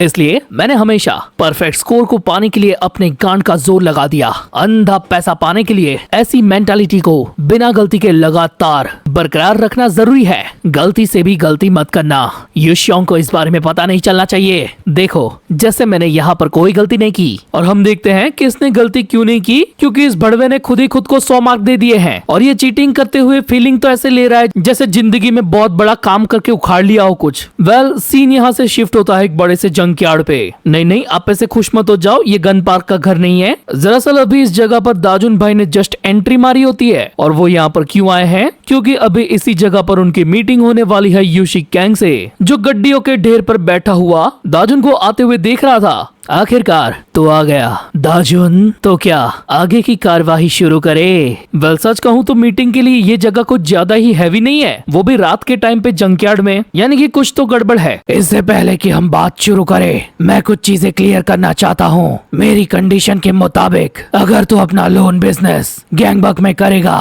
तो आखिर हैंगवांग उससे अनजान कैसे रहेगा? क्या तूने इस बारे में कुछ सोचा है? क्या मैं तुझ पे भरोसा कर सकता हूँ? हाँ बिल्कुल, पूरे गैंगबक का रिप्रेजेंटेटिव होने के नाते मैं ये जुबान देता हूँ। तभी यूशिक जरा सा हंसते हुए अपने मन में कहता है, चल झूठा, और तुरंत ही वहाँ से नीचे कूदता है। ये तो काफी कमाल की बात है, लेकिन क्या तुझे पता है मेरे काम करने का एक नियम है कि डील मेरे लिए काफी सही होनी चाहिए। तो तेरी डील के साथ तेरे प्रपोजल को भी मैं ठुकराता हूँ। गैंगबक के अंदर प्राइवेट लोन का बिजनेस और उसके राइट्स मुझे वो नहीं चाहिए। एक बार अगर पूरे गैंगबक को हमने हथिया लिया तो वैसे भी सब कुछ हमारा है। और यूशिक के इतना बोलते ही जंकयार्ड की उन सारी कार्स के पीछे से हैंगवांग के कई सारे हथियार बंद बंदे निकलते हैं। मैंने अपने बंदों का इंतजाम पहले से ही करके रखा था। तुझे देख के लगता है कि तूने इसकी उम्मीद जरा सी भी नहीं की थी। बिल्कुल नहीं, मुझे पहले से पता था तेरी घटिया और किनौनी हरकतों के बारे में। तभी हमें पिछली रात का वो पार्क वाला सीन दिखाया जाता है जब दाजुन ने हीसू और ग्योम्बेक से इस बारे में बात की थी कि पक्का यूशिक डील को ठुकरा देगा। और उसकी ये बात सुनकर ग्योम ने तुरंत ही ये सजेशन दिया था कि दाजुन तुझे वो जिस जगह पर मीटिंग के लिए बुलाएगा ना, वहाँ पर उसने पहले से ही अपने बंदों को छुपा कर रखा होगा। भाई अगर ऐसा है तो तू वहाँ पर जाएगा ही क्यों? ये बहुत डेंजरस है ना? हाँ हीसू, ये डेंजरस है, लेकिन इसकी आड़ में हमारा टारगेट कुछ और है। और ग्योम्बेक का वो टारगेट होता है शहवा बिल्डिंग की वो ऑफिस जो पूरे तरीके से अभी खाली है। क्यों? क्योंकि यूशिक कैंग अपने सारे बंदों को लेकर दाजुन से भिड़ने गया है। तो इसी बात का फायदा उठाकर ग्योम्बेक अपने फुल स्पीड में उस ऑफिस के अंदर जाकर सारी लेजर्स और हैंगवांग के पैसों की सारी इंफॉर्मेशन कलेक्ट करने वाला है, जिसके जरिए वो हैंगवांग के मनी फ्लो को टोटली खत्म कर देंगे। और ये बात अभी दाजुन ने यूशिक के सामने रिवील की होती है तो वो उससे ये पूछता है, अच्छा तो तुझे पहले से पता था कि मैं तेरी डील को एक्सेप्ट नहीं करने वाला? ये तो काफी ज्यादा इंटरेस्टिंग है दाजुन। हम दोनों बिल्कुल एक जैसे हैं, क्योंकि मैंने भी तेरे बारे में कुछ ऐसा ही सोचा था।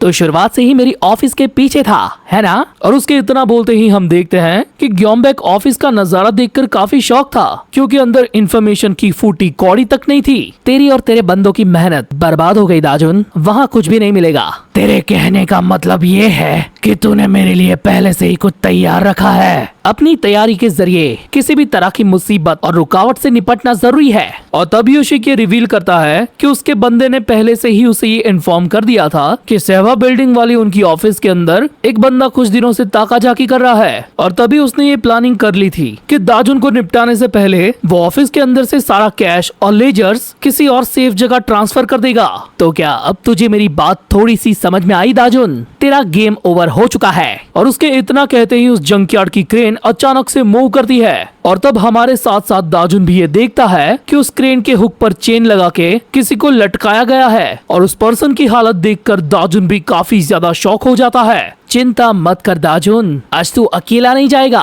बल्कि तेरे साथ तेरा दोस्त भी आने वाला है। आज एक का डबल करके तुम दोनों को निपटाया जाएगा। एंड फाइनली हम देखते हैं कि वो बंदा होता है जिनशे, दाजुन की नई स्कूल का नया दोस्त, जिसकी हालत यूशिक ने और भी ज्यादा फटे हाल कर दी है। अब बोल भी दे दाजुन, तुझे मेरा तोहफा कैसा लगा? अबे साले, आखिर तूने जिनशे के साथ ये क्या किया? तेरी शक्ल देख के ऐसा लगता है कि तू इस बंदे का इस्तेमाल करके कुछ खास करने वाला था, लेकिन अफसोस अब कोई फायदा नहीं है। वैसे आज तुम दोनों को यहीं पे निपटा के इसी जंकयार्ड में मैं गाड़ने वाला हूँ, कसम से। तेरे साथ बहुत बुरा हुआ दाजुन, काश अगर पुराना वाला मैं होता तो तेरे ऑफर को खुशी खुशी मान लेता, लेकिन अब चीजें काफी ज्यादा बदल चुकी है। मेरे फ्यूचर गोल्स प्राइवेट लोन से काफी ज्यादा ऊपर है। तभी हमें दिखाया जाता है पास्ट का एक सीन, जब एक अननोन खास लोकेशन पर हैंगवांग का लीडर यूशोंगशन अपने सारे एग्जीक्यूटिव्स को मीटिंग के लिए बुलाया था। वेल उस मीटिंग में यूशिक कैंग भी मौजूद था। जैसा कि तुम सब जानते हो, मैंने तुम्हें यहाँ पर क्यों बुलाया है? मैं तुम में से ही किसी एक को अपना सक्सेसर चूज करूंगा। बहुत जल्द मैं कोरिया को अलविदा करके अपने बिजनेस को दुनिया भर में करने वाला हूँ, और उस दौरान मुझे एक खास इंसान चाहिए जो मेरी गैर हाजिरी में पूरे के पूरे हैंगवांग को संभाले। तुम में से ही कोई एक ऐसा इंसान जो इस ऑर्गेनाइजेशन को सबसे बेस्ट रिजल्ट ला कर दे, सिर्फ और सिर्फ उसी इंसान को मैं दूंगा सबसे हाईएस्ट पोजीशन जो कोरिया के क्रिमिनल अंडरवर्ल्ड के शिखर पे होगी। तो अपनी अपनी एबिलिटीज को प्रूव करो मेरे सामने। सो हाँ, प्रेजेंट में यूशिक कैंग इसी पोजीशन को पाने के लिए ये सारी चीजें कर रहा है। ये जो भी सारी चीजें दाजुन की वजह से हुई, उसके लिए वो उल्टा दाजुन को ही थैंक्स कहता है, क्योंकि डॉचिंग क्वैक भी इसी रेस का कैंडिडेट था जिसको दाजुन ने हरा के बाहर फेंक दिया और अनजाने में ही यूशिक का रास्ता साफ कर दिया। मैं उस गधे डॉचिंग की तरह अपने मौके को बर्बाद नहीं करूंगा और बहुत जल्द पूरे शियोल को भी अपना बना लूंगा। और फिर वो किसी को कॉल लगाकर सिग्नल देता है, चलो शुरू करो। और उसके इतना कहते ही क्रेन के जरिए एक बड़ी सी गाड़ी दाजुन के पीछे आकर गिरती है और इस पूरे जंकयार्ड की एंट्रेंस को ब्लॉक कर देती है। और फिर चारों तरफ से हैंगवांग के हथियार बंद बंदे दाजुन को पूरे तरीके से घेर लेते हैं और यूशिक चिल्लाकर दाजुन से कहता है, आज तेरे गैंगबक अलायंस का भी यहीं पे खात्मा हो जाएगा और मैं बनूंगा हैंगवांग का नया ओनर। एंड फाइनली दाजुन की वो उतरी हुई शक्ल देखकर वो काफी क्रीपी तरीके से हंसने लगता है। इतनी ज्यादा पॉजिटिविटी अच्छी नहीं होती, मैंने कहा था ना, तेरी हरकतों के बारे में मुझे पहले से ही पता था। और इसी के साथ सीन अगेन शिफ्ट होता है शहवा बिल्डिंग की लोन वाली उस ऑफिस के अंदर, जहां ग्योमबेक खाली ऑफिस को देखकर शॉक तो था, लेकिन इस बात का अंदाजा उसने पहले ही लगा लिया था। भाई दिमाग की टक्कर में तुम एक बार दाजुन को पीछे कर सकते हो, बट दिस डूड नेवर। और इसी के साथ हमें दिखाई जाती है एक और जगह, जहाँ एक रूम के अंदर हिसू कैंग ने कुछ गिनती के बंदे निपटाए थे और वो खड़ा था एक बड़ी सी तिजोरी के साइड में, क्योंकि उसी वॉल्ट के अंदर यूशिक के लोन बिजनेस का सारा पैसा और लेजर्स है। वेल उसकी एक खास लेजर बुक तो अभी हिसू भाई के हाथों में है। अब अगर अब भी किसी को पता नहीं चला तो मैं बता दूं कि हमारे हिसू भाई क्योंगवॉन डिस्ट्रिक्ट के अंदर जितनी भी छतें टाप रहे थे ना, उन्हीं में से एक बिल्डिंग के अंदर यूशिक का स्टडी रूम था, जो इस आर्क के अंदर हमें काफी बार दिखाया गया है। और अभी हिसू कैंग वहीं पर मौजूद है। तभी एक बंदा यूशिक को ये बुरी खबर देता है, बॉस आपके घर पे किसी काले चश्मे वाले ने डाका डाला और वो पैसों के साथ आपकी कुछ खास चीजें टपा के ले गया। हमारे बंदे उसे रोक नहीं पाए क्योंकि वहाँ पर ज्यादा बंदे थे ही नहीं, सब लोग तो यहीं पर है। दाजुन साले बहन के घोड़े, तूने ये क्या किया? भौंक साले, वरना तुझे खत्म कर दूंगा। तभी सीन शिफ्ट होने के साथ हम देखते हैं जिनशे के छोटे घर को, और ये एक दिन पहले का सीन है जब दाजुन उसके घर गया था। तब उसने जिनशे को इस लोन के लफड़े से बाहर निकलने के लिए एक रास्ता बताया था। ये थोड़ा रिस्की है लेकिन अपना काम हो जाएगा। अब जिनशे डरा हुआ तो होता है, लेकिन अपनी मॉम की वो फोटो देखकर वो तैयार हो जाता है। फिर हमें यूशिक की लोन ब्रांच की एक अलग ऑफिस दिखाई जाती है, जहां दाजुन के कहने पर जिनशे ने कॉल लगाया था। वो उस बंदे को कहता है कि मैं अपने लोन का सारा पैसा चुकाना चाहता हूँ, लेकिन तुम्हारे रेफरल सिस्टम के जरिए। मेरे कुछ दोस्त हैं जो लोन लेना चाहते हैं, मैं उनके पैसों के कमीशन के थ्रू अपना लोन चुका दूंगा। वेल ये प्लानिंग दाजुन की ही होती है ताकि वो यूशिक के एक्चुअल ऑफिस को फाइंड आउट कर सके। उस लोन वाले बंदे ने जिनशे को कहा होता है कि पहले मेरे बंदे तेरे दोस्तों के साथ बातचीत करके कंसल्ट करेंगे, तो उनको पहले मेरा नंबर दे दे। वैसे असलियत में ये तो बस एक ट्रैप था, लेकिन इसको रियलिस्टिक बनाने के लिए दाजुन ने पहले से ही जुगाड़ करके कई सारे बर्नर फोन्स जिनशे को दे दिए थे। फिर जिनशे उन सभी फोन्स के जरिए मैसेजेस के थ्रू अलग अलग लोकेशंस पर उसके नकली दोस्तों की मीटिंग को सेटअप करता है। यानी कि इस पूरे सेटअप के जरिए जिनशे को ये पता लगाना था कि इन लोन शार्क का एक्चुअल ऑफिस कौन सा है। तो अपने अंदाजे के थ्रू इन सारी लोकेशंस का जो सेंटर पॉइंट था ना, जहाँ से ये सारा काम ऑपरेट होता था, उस जगह का अंदाजा उसने लगा लिया था। फिर अगले दिन शाम को वो खुद ही उस जगह पर जाता है उस लोन ऑफिस की एग्जैक्ट लोकेशन पता लगाने। मुझे युनडोंग को जल्दी खबर करनी होगी कि वो जगह इसी एरिया के बीच में है। तभी उसके पीछे से कोई गुस्से में उसे बुलाता है, ओए साले, मैं कब से तुझे हर जगह ढूंढ रहा था, तेरे वो कमीने दोस्त मीटिंग की जगह पर आए ही नहीं। सच सच बता साले, तू हमारा काटने की कोशिश तो नहीं कर रहा ना? और बस इसी घूसट के बाद जिनशे गायब हो गया था। मैंने कोशिश की लेकिन मैं जिनशे से कांटेक्ट नहीं कर पा रहा और हमारे पास अभी बस एक लास्ट क्लू बचा है, और ये लोकेशन होती है वो कोरियन ढाबे वाली। बता हिसू, क्या तुझे इस बारे में कुछ पता है? रुको भाई, जरा मेरे को सोचने दो, मैंने कुछ अच्छा तो खाया था तब। हाँ याद आया, इस जगह पर मैं पहले भी जा चुका हूँ। और फिर सेम उसी रात को हिसू वही ढाबे वाली जगह पर पहुँचता है। अरे यार, यहाँ तक पहुँच तो गया लेकिन वापस कैसे जाऊंगा? रास्ता तो मैं भूल चुका हूँ, लेकिन जहाँ तक मुझे याद है तो वो जगह इस ढाबे वाली जगह से थोड़ी ही आगे थी। तो कोई नहीं, मैं भागते हुए इस बड़े से एरिया में उसे आराम से ढूंढ लूंगा। और ऐसे ही अपनी सर्चिंग के थ्रू वो फाइनली यूशिक के रूम वाली वो एग्जैक्ट लोकेशन तक पहुंच जाता है। और इस पूरे टाइम के पैरेलल ही दाजुन यूशिक के साथ मीटिंग के लिए जंकयार्ड पहुंचा था। यूशिक के रूम के अंदर से ऑलमोस्ट सारी चीजों को साफ करने के बाद बस एक बड़ा सा सेफ बचा होता है, लेकिन हिसु भाई लग जाते हैं अपने दूसरे काम पे। आखिरकार अब मैं वो काम करूंगा जो मैं करने आया था। ये बोलते हुए वो पीसी के अंदर कुछ खास चीजें करने लगता है, तभी मॉनिटर की स्क्रीन पर किसी का हाथ आकर रुकता है। अबे ओए, और ये होता है नेमो। अगर तू कोई चीज चेक कर रहा है तो ध्यान से करियो। है? अबे तू कौन है? बट तब तक नेमो की लात हिसु की गर्दन तक पहुंच चुकी थी। ये किक कितनी ज्यादा खतरनाक थी कि हिसु भाई उड़ते हुए रूम के कोने में जाके गिरते हैं और कंप्यूटर स्क्रीन की भी माँ बहन एक हो जाती है। साले चूहे की तरह हमारी जगह में घुसते हो, तुझे क्या लगा था यहाँ से हर कोई जा चुका है? तुझ जैसे गरीब खजूर लोगों के लिए तो मैं अकेला ही काफी हूँ। चल ठीक है, मैंने जो भी मजाक में कहा था उसे मैं वापस लेता हूँ। यानी कि अब ऑफिस के अंदर हिसु वर्सेस नेमो की फाइट होने वाली है। पर तभी सीन शिफ्ट होता है वापस से जंकयार्ड पे। दाजुन साले, तूने अपने किसी खास बंदे को मेरे ऑफिस में भेजा है ना? लेकिन चिंता की कोई बात नहीं है, वहाँ पर हैंगवांग का एक और एग्जीक्यूटिव नेमो मौजूद है। तू साले कुछ भी कर ले, फर्क नहीं पड़ता। इस सिचुएशन से अब बाहर नहीं निकल पाएगा। तेरे दिमाग में अब भी प्लानिंग चल रही है, लेकिन मैं भी पीछे नहीं हूँ। जिनसे मेरे दोस्त, तूने काफी अच्छा काम किया।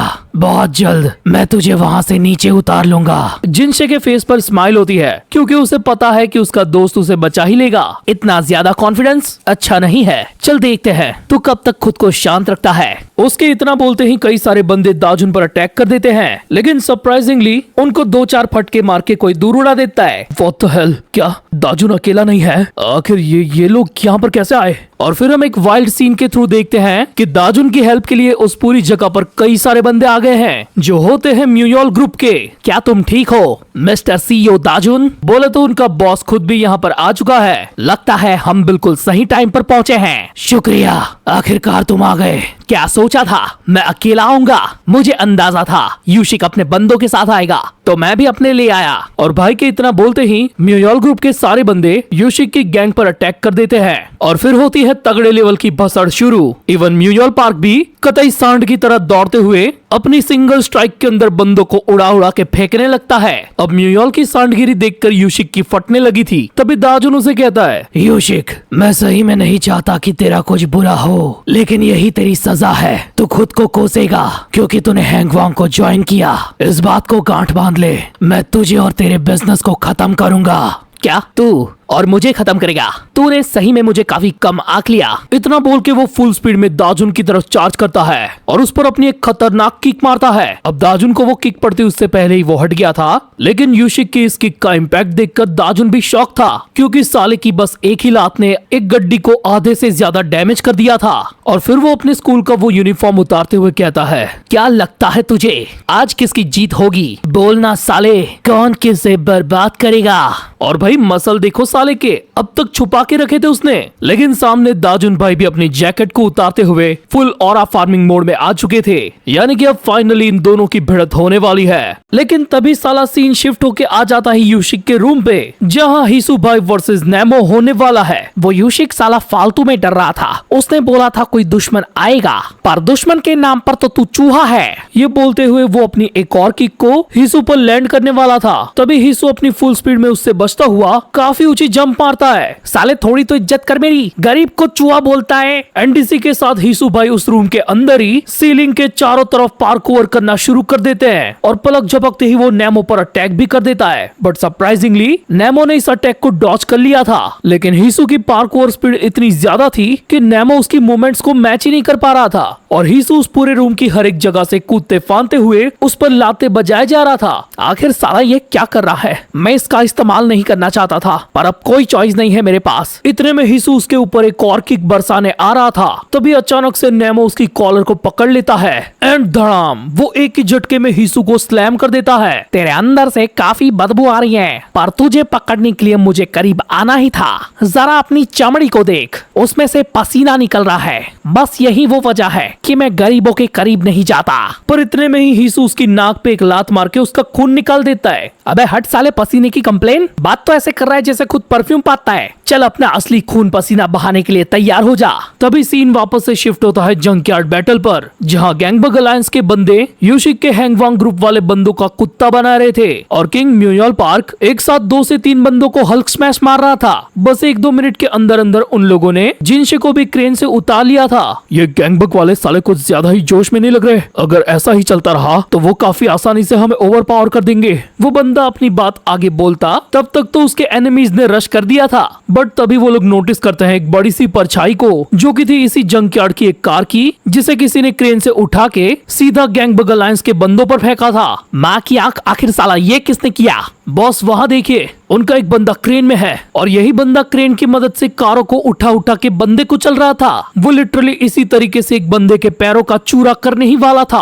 तभी हम देखते हैं कि किंग म्यूयल पार्क अपनी गैंग के उस बंदे को बचाने उस क्रेन के प्रेशर को खुद ही झेल लिया था। डरना बंद करो, ऐसे तुच्छे खिलौने हमारा कुछ भी नहीं बिगाड़ सकते। हमारे सांड किंग म्यूयल पार्क की पावर देखकर सच में उस क्रेन वाले बंदे की फट गई थी, क्योंकि इतने प्रेशर के बाद भी वो उसे स्माइल करके यही बोल रहा था कि साले दम है तो और जोर लगा, इससे पहले कि मैं तुझे और तेरी क्रेन को कुचल दूं। एक साइड पर दाजुन और यूशिक का लफड़ा शुरू होने वाला था। तो इतना सब सिर्फ पैसों की वजह से? साले तू पैसों के पीछे इतना पागल हो गया कि इंसानियत भूल गया। तभी यूशिक कहता है, money follows my brother, money follows. तू मान कि ना मान, पैसा ही वो चीज है जिससे हम एक इंसान की तरह जी सकते हैं, खासकर तुझ जैसे नाकाम और बेकार इंसान। तभी हमें फिर से दिखाया जाता है यूशिक का पास्ट और हम देखते हैं पहाड़ों की साइड पे बसे एक लग्जूरियस विला को, जिसके अंदर एक कुत्ते का सर्टिफाइड सर्टिफिकेट है, जो कि होता है छोटे यूशिक के छोटे कुत्ते का। और इस ऊंची नस्ल के कुत्ते का बंदोबस्त किया होता है यूशिक के बाप ने अपने पर्सनल कनेक्शन और पैसों के दम पर।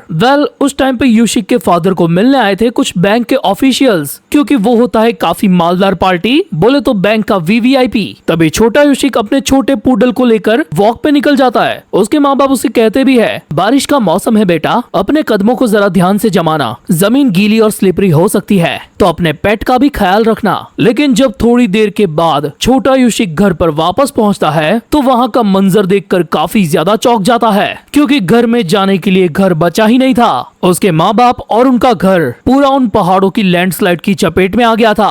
बस एक ही पल और मैंने दुनिया का सब कुछ खो दिया। अब वो हादसा इतना ज्यादा खतरनाक था कि उसके विक्टिम और भी लोग बने थे जो छोटे यूशिक की तरह बच गए थे। उन सब ने नजदीक के सेफ हाउस में पनाह ली थी। यूशिक बेचारा कुछ ज्यादा ही डरा और सहमा हुआ था। तभी उसके पास वो बैंक ऑफिशियल्स वाले टकलू अंकल आते हैं, तो उन्हें देखकर यूशिक को ऐसा लगता है कि वो उसका ख्याल रखने आए हैं। तभी वो टकलू बिना बकवास किए ये रिवील करता है कि बच्चे, तेरे बाप ने हमारी बैंक से बहुत बड़ा लोन लिया था। अब उनके टपकने के बाद तेरे बर्बाद हो चुके घर से हम जितनी वसूली कर सकते थे उतनी की है, पर उस अमाउंट के आगे इतना काफी नहीं है। तो तुमको ये बात अच्छे से पता होगी बेटा कि ये लीगली पेट्स भी प्रॉपर्टी के अंदर आते हैं। तो ये बैंक वाले भड़वे उसका कुत्ता ही छीन लेते हैं, मतलब इसको भी बेच के पैसा वसूल करेंगे। और बेचारा यूशिक चिल्लाता ही रह जाता है। यानी कि यही वो सारे रीजंस है जिसकी वजह से प्रेजेंट में यूशिक गैंग ऐसा है। वो खुद से ऐसा नहीं बना, लेकिन इस शैतान को बनाने वाला असल में एक सिस्टम है। क्योंकि जब वो टकलू कुत्ता लेके जा रहा था ना, तब वो धीमी आवाज में ये बोलता भी है, पैसा बर्बाद हो गया बेंचो।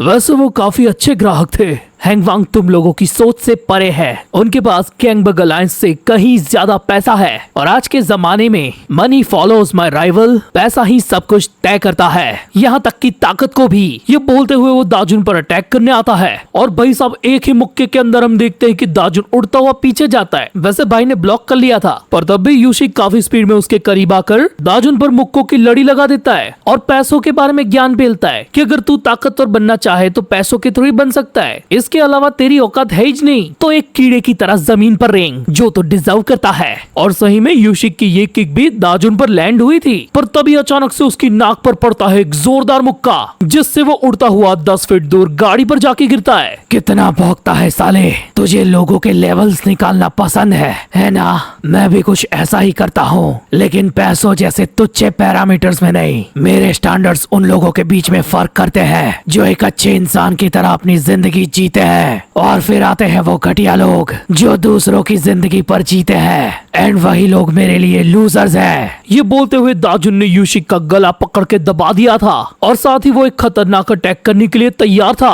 तभी हमें यूशिक की गैंग के कुछ बंदे दिखाए जाते हैं जो काफी ज्यादा शॉक थे, क्योंकि उनके सामने म्यूयल पार्क अपनी सारी ह्यूमन लिमिट्स को पार करते हुए क्रेन को बराबर की टक्कर दे रहा था। अब तू मुझे परेशान कर रहा है साले, एक बार, बस एक बार इस खिलौने में से बाहर निकल, तेरी चटनी बना दूंगा। ये देखकर उस क्रेन के ड्राइवर की भी फट चुकी थी और वो प्रेशर बढ़ाते हुए यही सोच रहा था कि आखिर कितना ही टिकेगा ये। और अगले सीन में हम देखते हैं कि उस बंदे ने क्रेन की फुल पावर के साथ उस पूरी जगह को क्रश कर दिया है। ये करके वो काफी ज्यादा खुश हो जाता है, उसे लगता है कि उसने किंग म्यूयल को कुचल दिया। पर तभी साइड से एक बंदा चिल्लाता है, भाई जल्दी उधर देख। और उसके साथ हम भी देखते हैं म्यूयल पार्क अपनी सांड वाली दौड़ लगाते हुए सीधा उस क्रेन के ड्राइवर की तरफ आ रहा था। वो वहां पहुंचकर बस अपनी एक ही पकड़ में उसके दरवाजे को उखाड़ के फेंक देता है। कुंडी मत खड़काओ राजा, कोटाई के लिए तैयार हो जाओ क्योंकि बजेगा बाजा। सीन शिफ्ट होता है और हम अगेन आते हैं यूशिक के रूम पर, जहां नेमो पर हिसु किक बरसाई जा रहा था। तभी नेमो फिर से उसकी पैंट को पकड़ के उसे दूर फेंक देता है। तेरे ये पैतरे मुझ पर काम नहीं आएंगे, और तुझ में से तो बदबू भी कितनी आ रही है साले लूजर।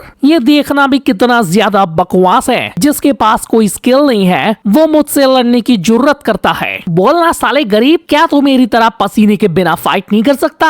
वेल, अब तक हिसु कैंग ये समझ चुका था कि उसके सामने अभी जो ओपोनेंट है वो ग्रैपलिंग करने में माहिर है, तो उसे भी फाइट करते हुए अपना थोड़ा तरीका बदलना होगा। ये सोचकर वो अगेन नेमो पर अटैक करने जाता है और जानबूझ के अपनी टी शर्ट को ग्रैब करवाता है। फिर जब नेमो उसे जमीन पर पटकने ही वाला होता है, तभी वो हंसते हुए उसे कहता है, अबे थोड़ा टाइट पकड़। एंड एग्जैक्ट उसी मोमेंट पर वो अपने पैर को फंसा देता है एक बड़े से बुक शेल्फ में, जो नेमो की ही फुल पावर के जरिए उन पर गिरने वाला था। इस वजह से नेमो का पूरा ध्यान उसी तरफ चला जाता है और वो बुक शेल्फ थोड़ा सा उसे लग भी जाता है, लेकिन वो खुद को बचा लेता है। और ये चीज इतनी ज्यादा स्पीड में हुई थी कि उसे ये पता ही नहीं चला कि हिसु उसकी पकड़ से कब का छूट गया है। एंड सडनली किसी भूत की तरह वो उसके पीछे आकर बोलता है, अबे तुझे तो पसीना आने लगा।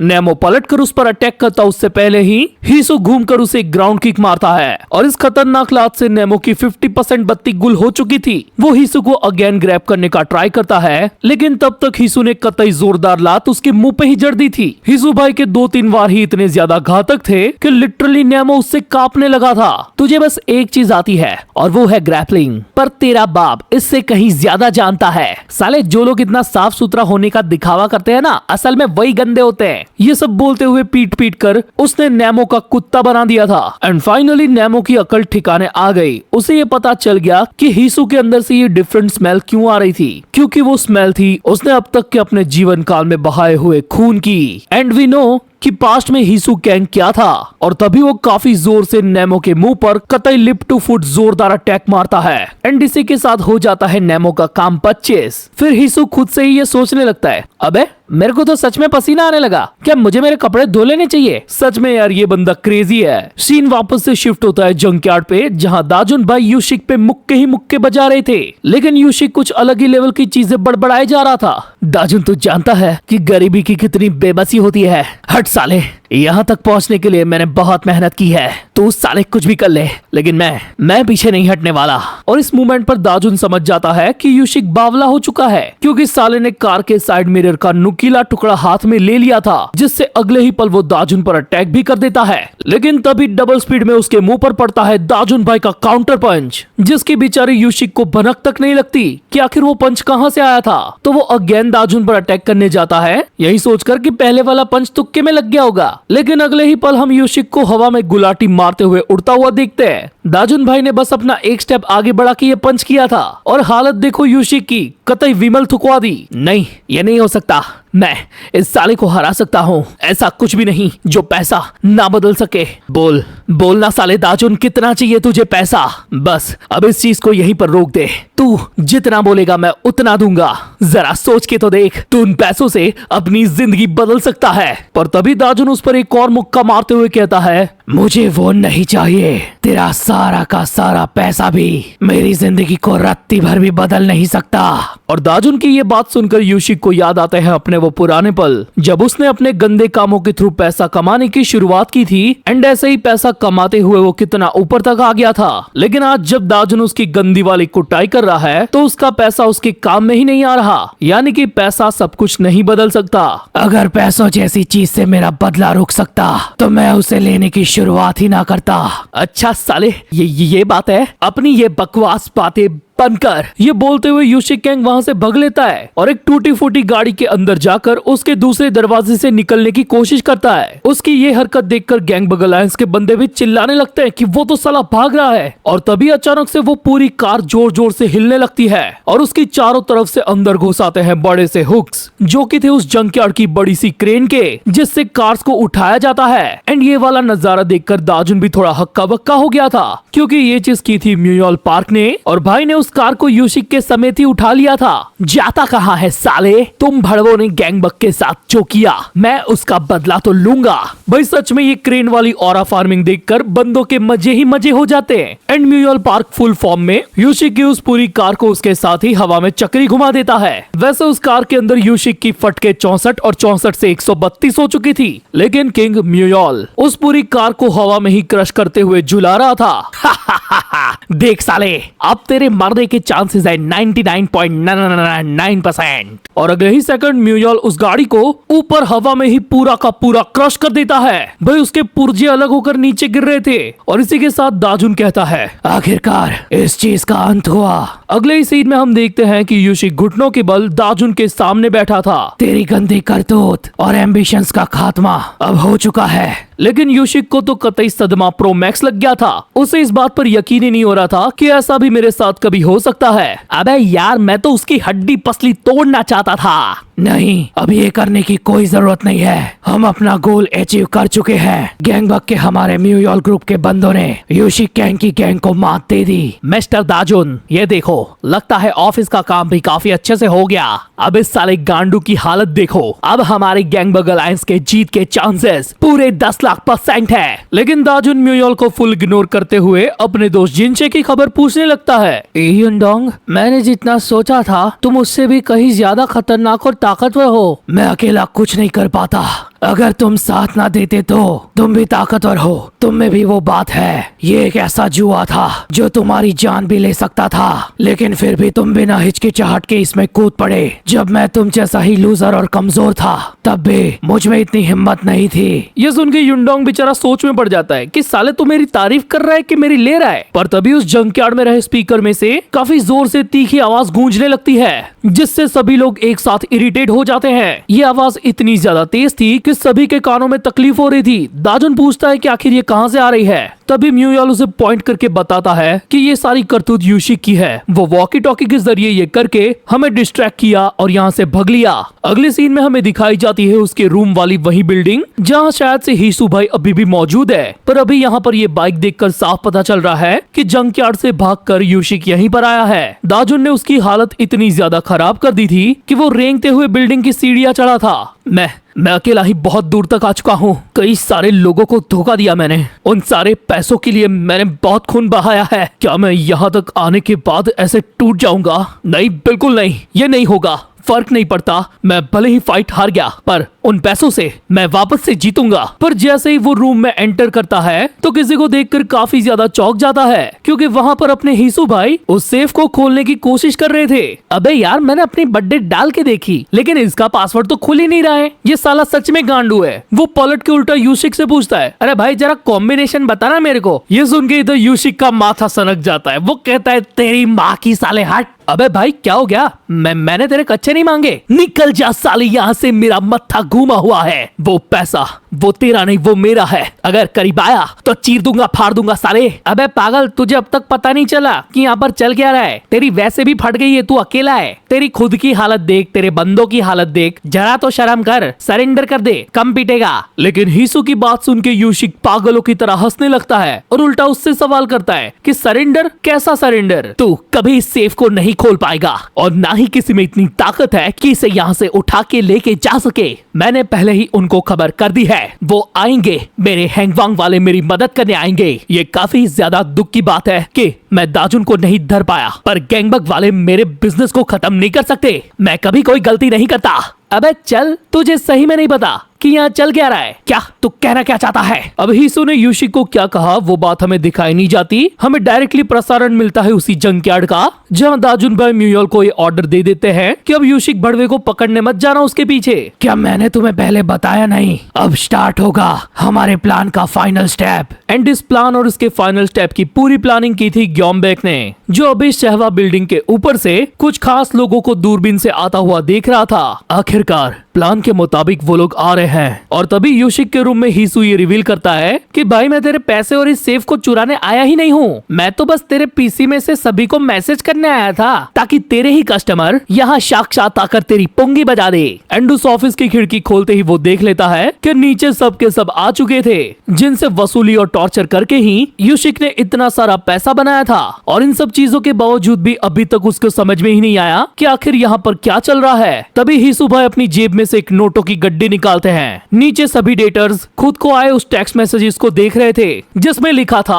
आसमान से पैसे बरसने वाले हैं उस कोरियन ढाबे वाली बिल्डिंग से, ये आपकी जान और गान बचाने का आखिरी मौका है। ये है वीआईपी लोन का एक कड़क ऑफर, पहले आओ पहले पाओ और जितना ब्याज हुआ है वो भी वापस ले जाओ। मतलब ये सारी उन्हीं लोगों की टोली है जिनको यूशिक टॉर्चर करके तुच्छ और गरीब समझता था। हिसू भाई उन सबकी आंखों के सामने नोटों की गड्डी हवा में उछाल देते हैं और सच में पैसे बरसने लगते हैं। अंदर यूशिक उससे पूछता है कि अबे साले तू ये क्या कर रहा है? पर तब तक हिसू इन सभी को चिल्लाकर ये बता चुका था, भाई और बहनों तुम सब के सब इधर ऊपर आ जाओ और लूटो, जितना चाहिए उतना पैसा इधर है। उसकी ये बात सुनकर वो पूरी भीड़ बिल्डिंग के अंदर घुसने लगती है, जिसे ग्योमबेक सामने वाली बिल्डिंग से देख रहा था और वो हम सबको बताता है ज्ञान की बात। ऐसे सभी कर्जदारों में कुछ आम बातें होती है। नंबर 1, उन्हें पैसों की सख्त जरूरत होती है और दूसरा, वो यूशिक गैंग जैसे क्रेडिटर्स पर काफी गुस्सा होते हैं। मतलब इन लोगों की यही प्लानिंग थी कि जो भी लोग लोन लेने के बाद पैसों के लिए तरसते हैं उनको इस जगह पर इकट्ठा करना एंड और भी ज्यादा पैसों का लालच देना,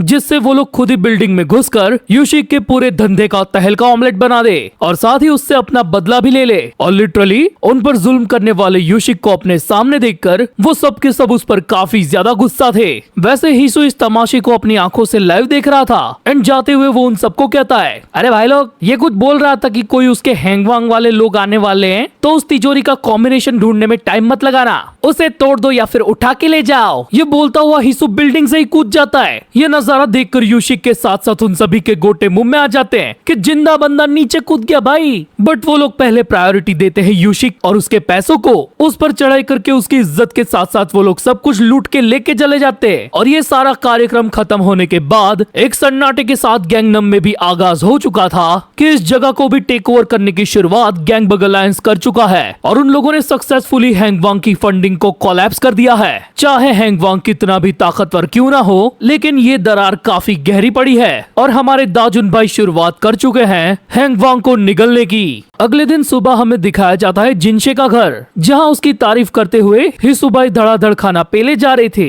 दाजुन साले, हमें इस भुक्खड़ के साथ यहाँ आना जरूरी था, म्यूयल के साथ हम गैंगबक निकल जाते। तो दाजुन ऊपर से कहता है, भाई मस्त नाश्ता है, खा ले। एंड तभी जिनशे अपनी आदत से मजबूर ग्योम के पीछे आकर बोलता है, खा लो भाई, मना मत करो। अब सबका दिल से शुक्रिया, मैं तुम सबकी ही वजह से उधारी से बच पाया, तो मैं इतना तो कर ही सकता हूँ ना।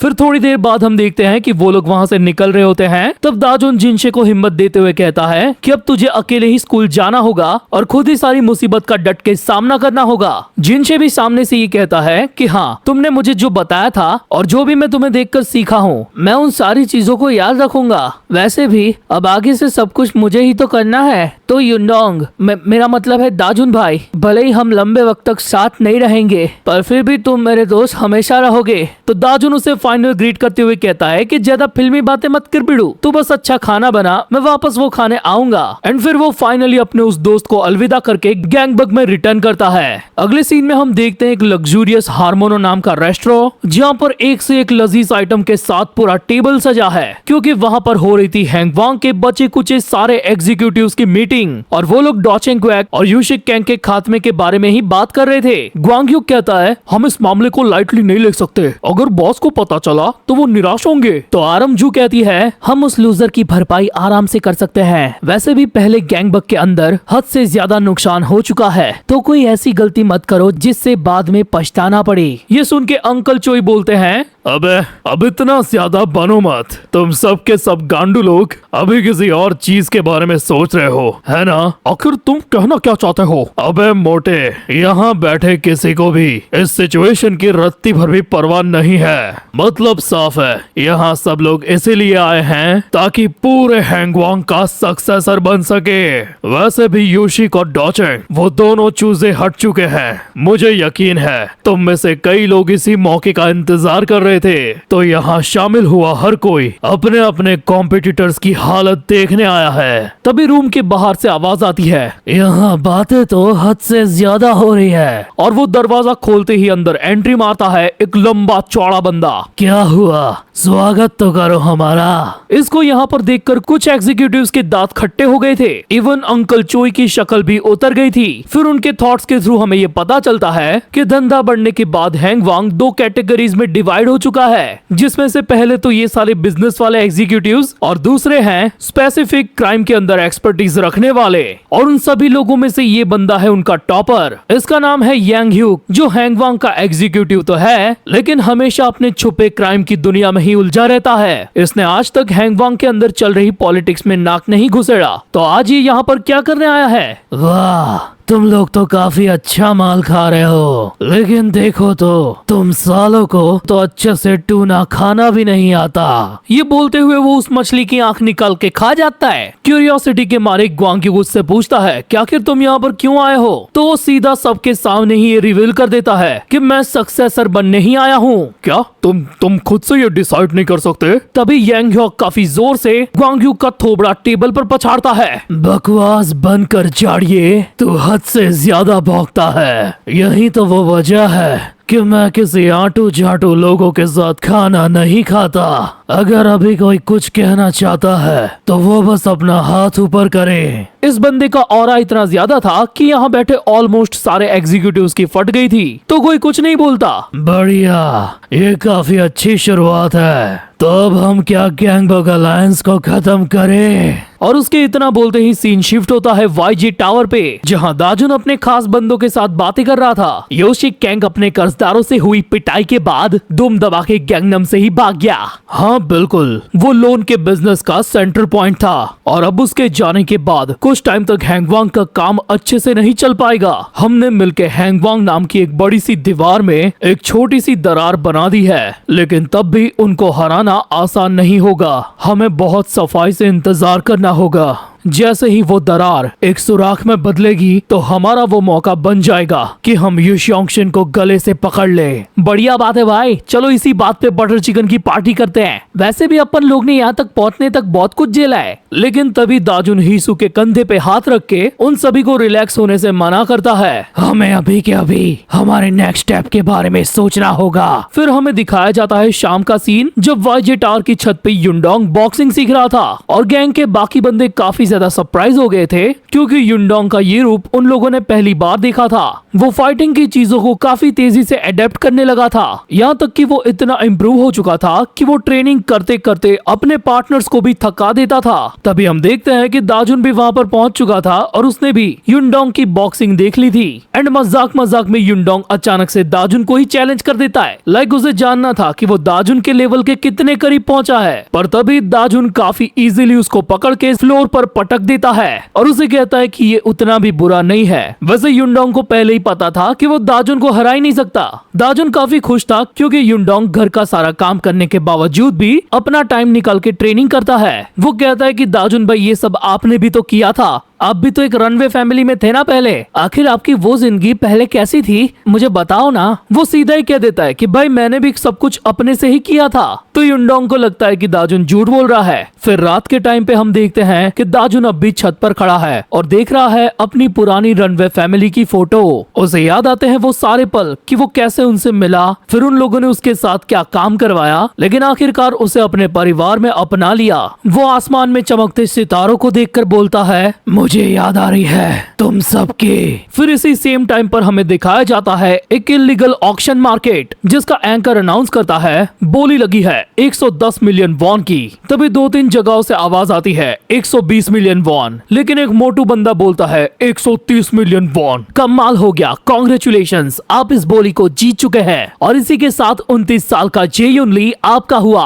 माँ की आंख यहाँ पर इंसानों की बोली लग रही थी, प्रोडक्ट्स की नहीं। अब इनको खरीदने के बाद इनके साथ क्या किया जाता होगा ये आप इसी स्माइल के साथ समझ लो। तभी एंकर बोलता है भाई और बहनों, अब आपके सामने पेश करता हूँ अगला आइटम, जो कि है ये 18 साल की ग्योंग होंग। चलिए बोली लगाइए और चिकनी चमेली लेकर जाइए। अब अगर अब भी आपका दिमाग नहीं चला तो आपको बता दूं कि ये ग्योंग वही लड़की है जो हांगिल जो के फार्म की मेंबर थी, जिसने दाजुन को रेसलिंग और सुप्लेक्स मारना सिखाया। वैसे इस बेचारी को पास्ट में भी किसी ने बेचने की कोशिश की थी, लेकिन वो वहाँ से भाग गई थी और फिर उसे हांगिल मिला। लेकिन हांगिल के मरने के बाद दाजुन की तरफ वो सारे फैमिली मेंबर्स अलग हो गए और अब ग्योंग की जिंदगी की हालत इतनी ज्यादा बदतर है कि वो खुद अपने आप को बेचने के लिए तैयार है। एंड इसी के साथ ये पूरा आर्क और ये एपिसोड यहीं पे खत्म होता है। और सबसे पहले आप सभी को दिल से थैंक यू सो मच, क्योंकि आपने डू नॉट डाई की मानवा को इतना प्यार दिया। एंड फाइनली हम सेकंड हाफ सीजन तक पहुंच चुके हैं, जहां से दाजुन भाई वाली ये स्टोरी जाती है एक बड़े से क्रॉसओवर की तरफ। सो टाइमलाइन के हिसाब से उस कहानी की प्रॉपर शुरुआत करने के लिए मेरे हिसाब से आपको कुछ बातें जान लेनी चाहिए जो काफी ज्यादा इम्पोर्टेंट है। लाइक जैसे हमारी फेवरेट मानवा लुकिज्म आती है पीटीजे यूनिवर्स से, और उस सेम यूनिवर्स में और भी मानवास एग्जिस्ट करती है जिसके बारे में ऑब्वियसली हम जानते हैं। सिमिलरली डू नॉट डाई की जो ये मानवा है ना,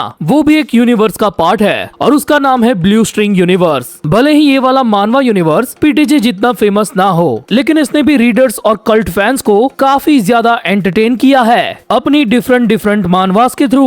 वैसे मैं कंपैरिजन नहीं कर रहा, लेकिन ब्लू स्ट्रिंग के इस यूनिवर्स के अंदर 15-16 मानवास एग्जिस्ट करती है, जिसमें डू नॉट डाई के अलावा study group, Harlem gym, get scolded aka true education, juvenile prison, my bad boyfriend and the age of barbarous जैसी ओपी मानवास है। तो ये तो था एक हल्का फुल्का इंट्रोडक्शन, जिससे आपको ये अंदाजा लग जाना चाहिए कि अगर एक यूनिवर्स के अंदर इतनी सारी स्टोरीज एग्जिस्ट करती है तो उनमें क्रॉसओवर्स और कैमियोस तो होंगे ही। सो हाँ, ये सारी चीजें भी इन मानवास के अंदर है, इनफैक्ट प्रॉपर रिकॉर्ड और टाइमलाइन इवेंट्स के साथ। और जिस बड़े क्रॉसओवर की मैं बात कर रहा हूँ उसका नाम है द ग्रेट वॉर। हाँ, ये पूरा एक क्रॉसओवर मानवा है जिसमें इस यूनिवर्स की 3 खास मानवास के एमसी न सिर्फ अपीयर होते हैं बल्कि एक दूसरे से फाइट भी करते हैं। नंबर 1 डू नॉट डाई से आते हैं हमारे दाजुन भाई। नंबर 2 स्टडी ग्रुप से आता है गामिन, और ट्रू एजुकेशन गेट स्कोल्डेड से आते हैं वाजिन ना एके बाजी भाई। और हाँ, ये ग्रेट वॉर वाली मानवा की शुरुआत एग्जैक्टली उसी पॉइंट से होती है जहाँ तक हम डू नॉट डाई को कवर कर चुके हैं।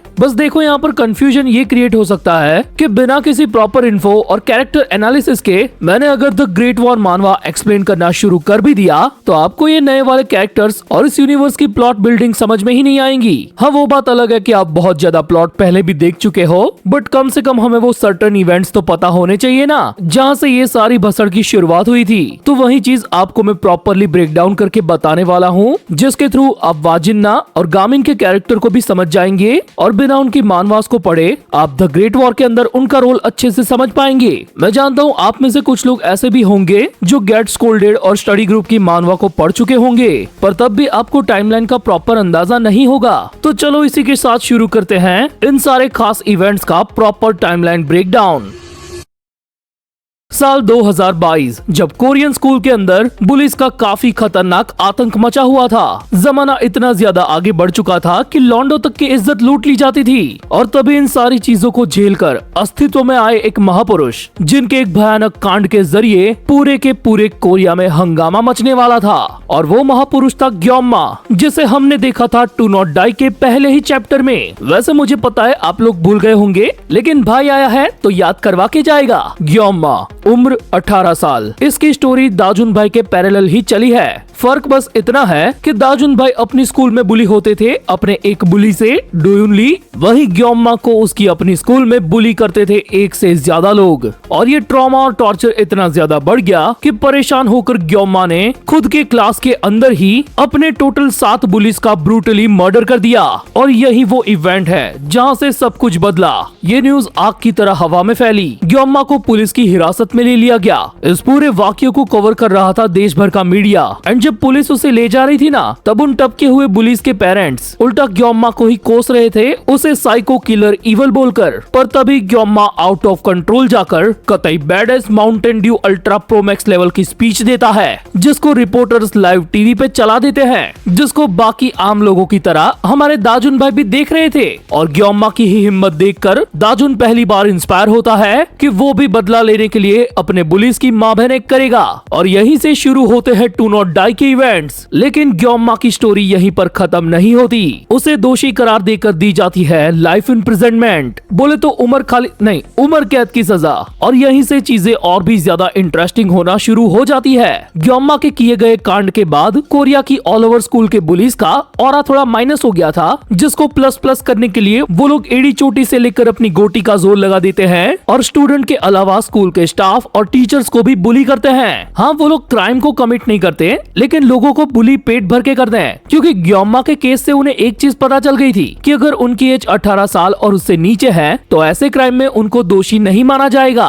क्योंकि वो लोग माइनर है तो सजा भी ना के बराबर होगी। अब ये चीज कोई नई नहीं थी, ये सारे वाक्य पहले से होते आ रहे थे, बस कोई ध्यान नहीं देता था। और इसी मारामारी के बीच में हमारे स्टडी ग्रुप के मेन कैरेक्टर गामिन को करनी होती है जी फॉर स्टडी, ताकि वो अपने ग्रेड्स को इम्प्रूव करके अच्छी यूनिवर्सिटी में एडमिशन ले सके और बाद में बॉम्बे जाकर डिवाइन की माँ को मिल सके। और अब तक 2022 बीत चुका है, बोले तो हम 2023 में आ चुके हैं और ग्योम्मा के हादसे को 1 साल हो चुका है। इस पूरे टाइम के दौरान दाजुन भाई से भी गलती से एक क्राइम हो गया, जिसकी वजह से उसे स्कूल से निकाल दिया, बाप ने घर से निकाल दिया और गिरते पड़ते वो पहुंच गया हांगिलजो के फार्म में।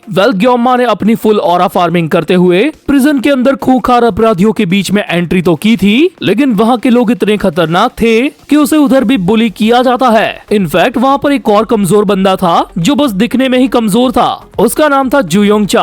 और वही है जुवेनाइल प्रिजन मानवा का मेन कैरेक्टर, जो कुछ दिनों में ही ग्योम्मा का दोस्त बन जाता है। और फिर उनकी स्टोरी भी एक नए मानवा के साथ आगे बढ़ती है, जिसके पैरेलल स्टडी ग्रुप मानवा के 3 सीजन्स आते हैं। तभी वहाँ की गवर्नमेंट एक्शन लेकर एक कमेटी और एक एजेंसी बना दी है। लाइक स्कूल की वायलेंस कमेटी हर एक स्कूल के अंदर पहले से थी, लेकिन अब उनको कंट्रोल किया जाएगा एक एजेंसी के थ्रू, जिसका नाम है टीचर्स राइट प्रोटेक्शन। एंड यहीं से शुरुआत होती है ट्रू एजुकेशन एके गेट स्कोल्डेड की, जिसका वार्डन बनता है वाजिन्ना एके बाजी भाई, जो दिखने में गैंगस्टर है लेकिन असल में उसके पास मिलिट्री की ट्रेनिंग है। एंड बेसिकली वही इस पूरी एजेंसी के कैप्टन है, जो बुली स्टूडेंट्स और टीचर्स को ठिकाने लगाता है अपने इफेक्टिव और घातक तरीकों से।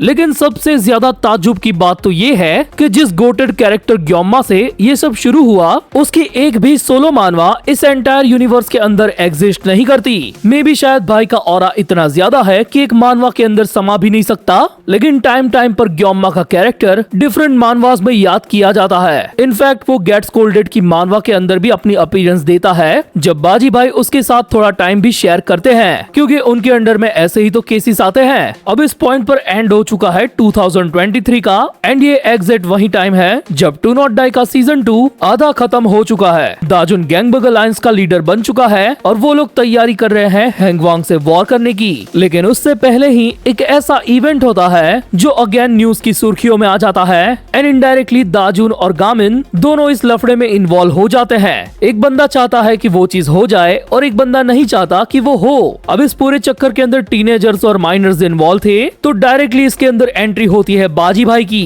एंड यहीं से शुरू होगा ये मानवा द ग्रेट वॉर।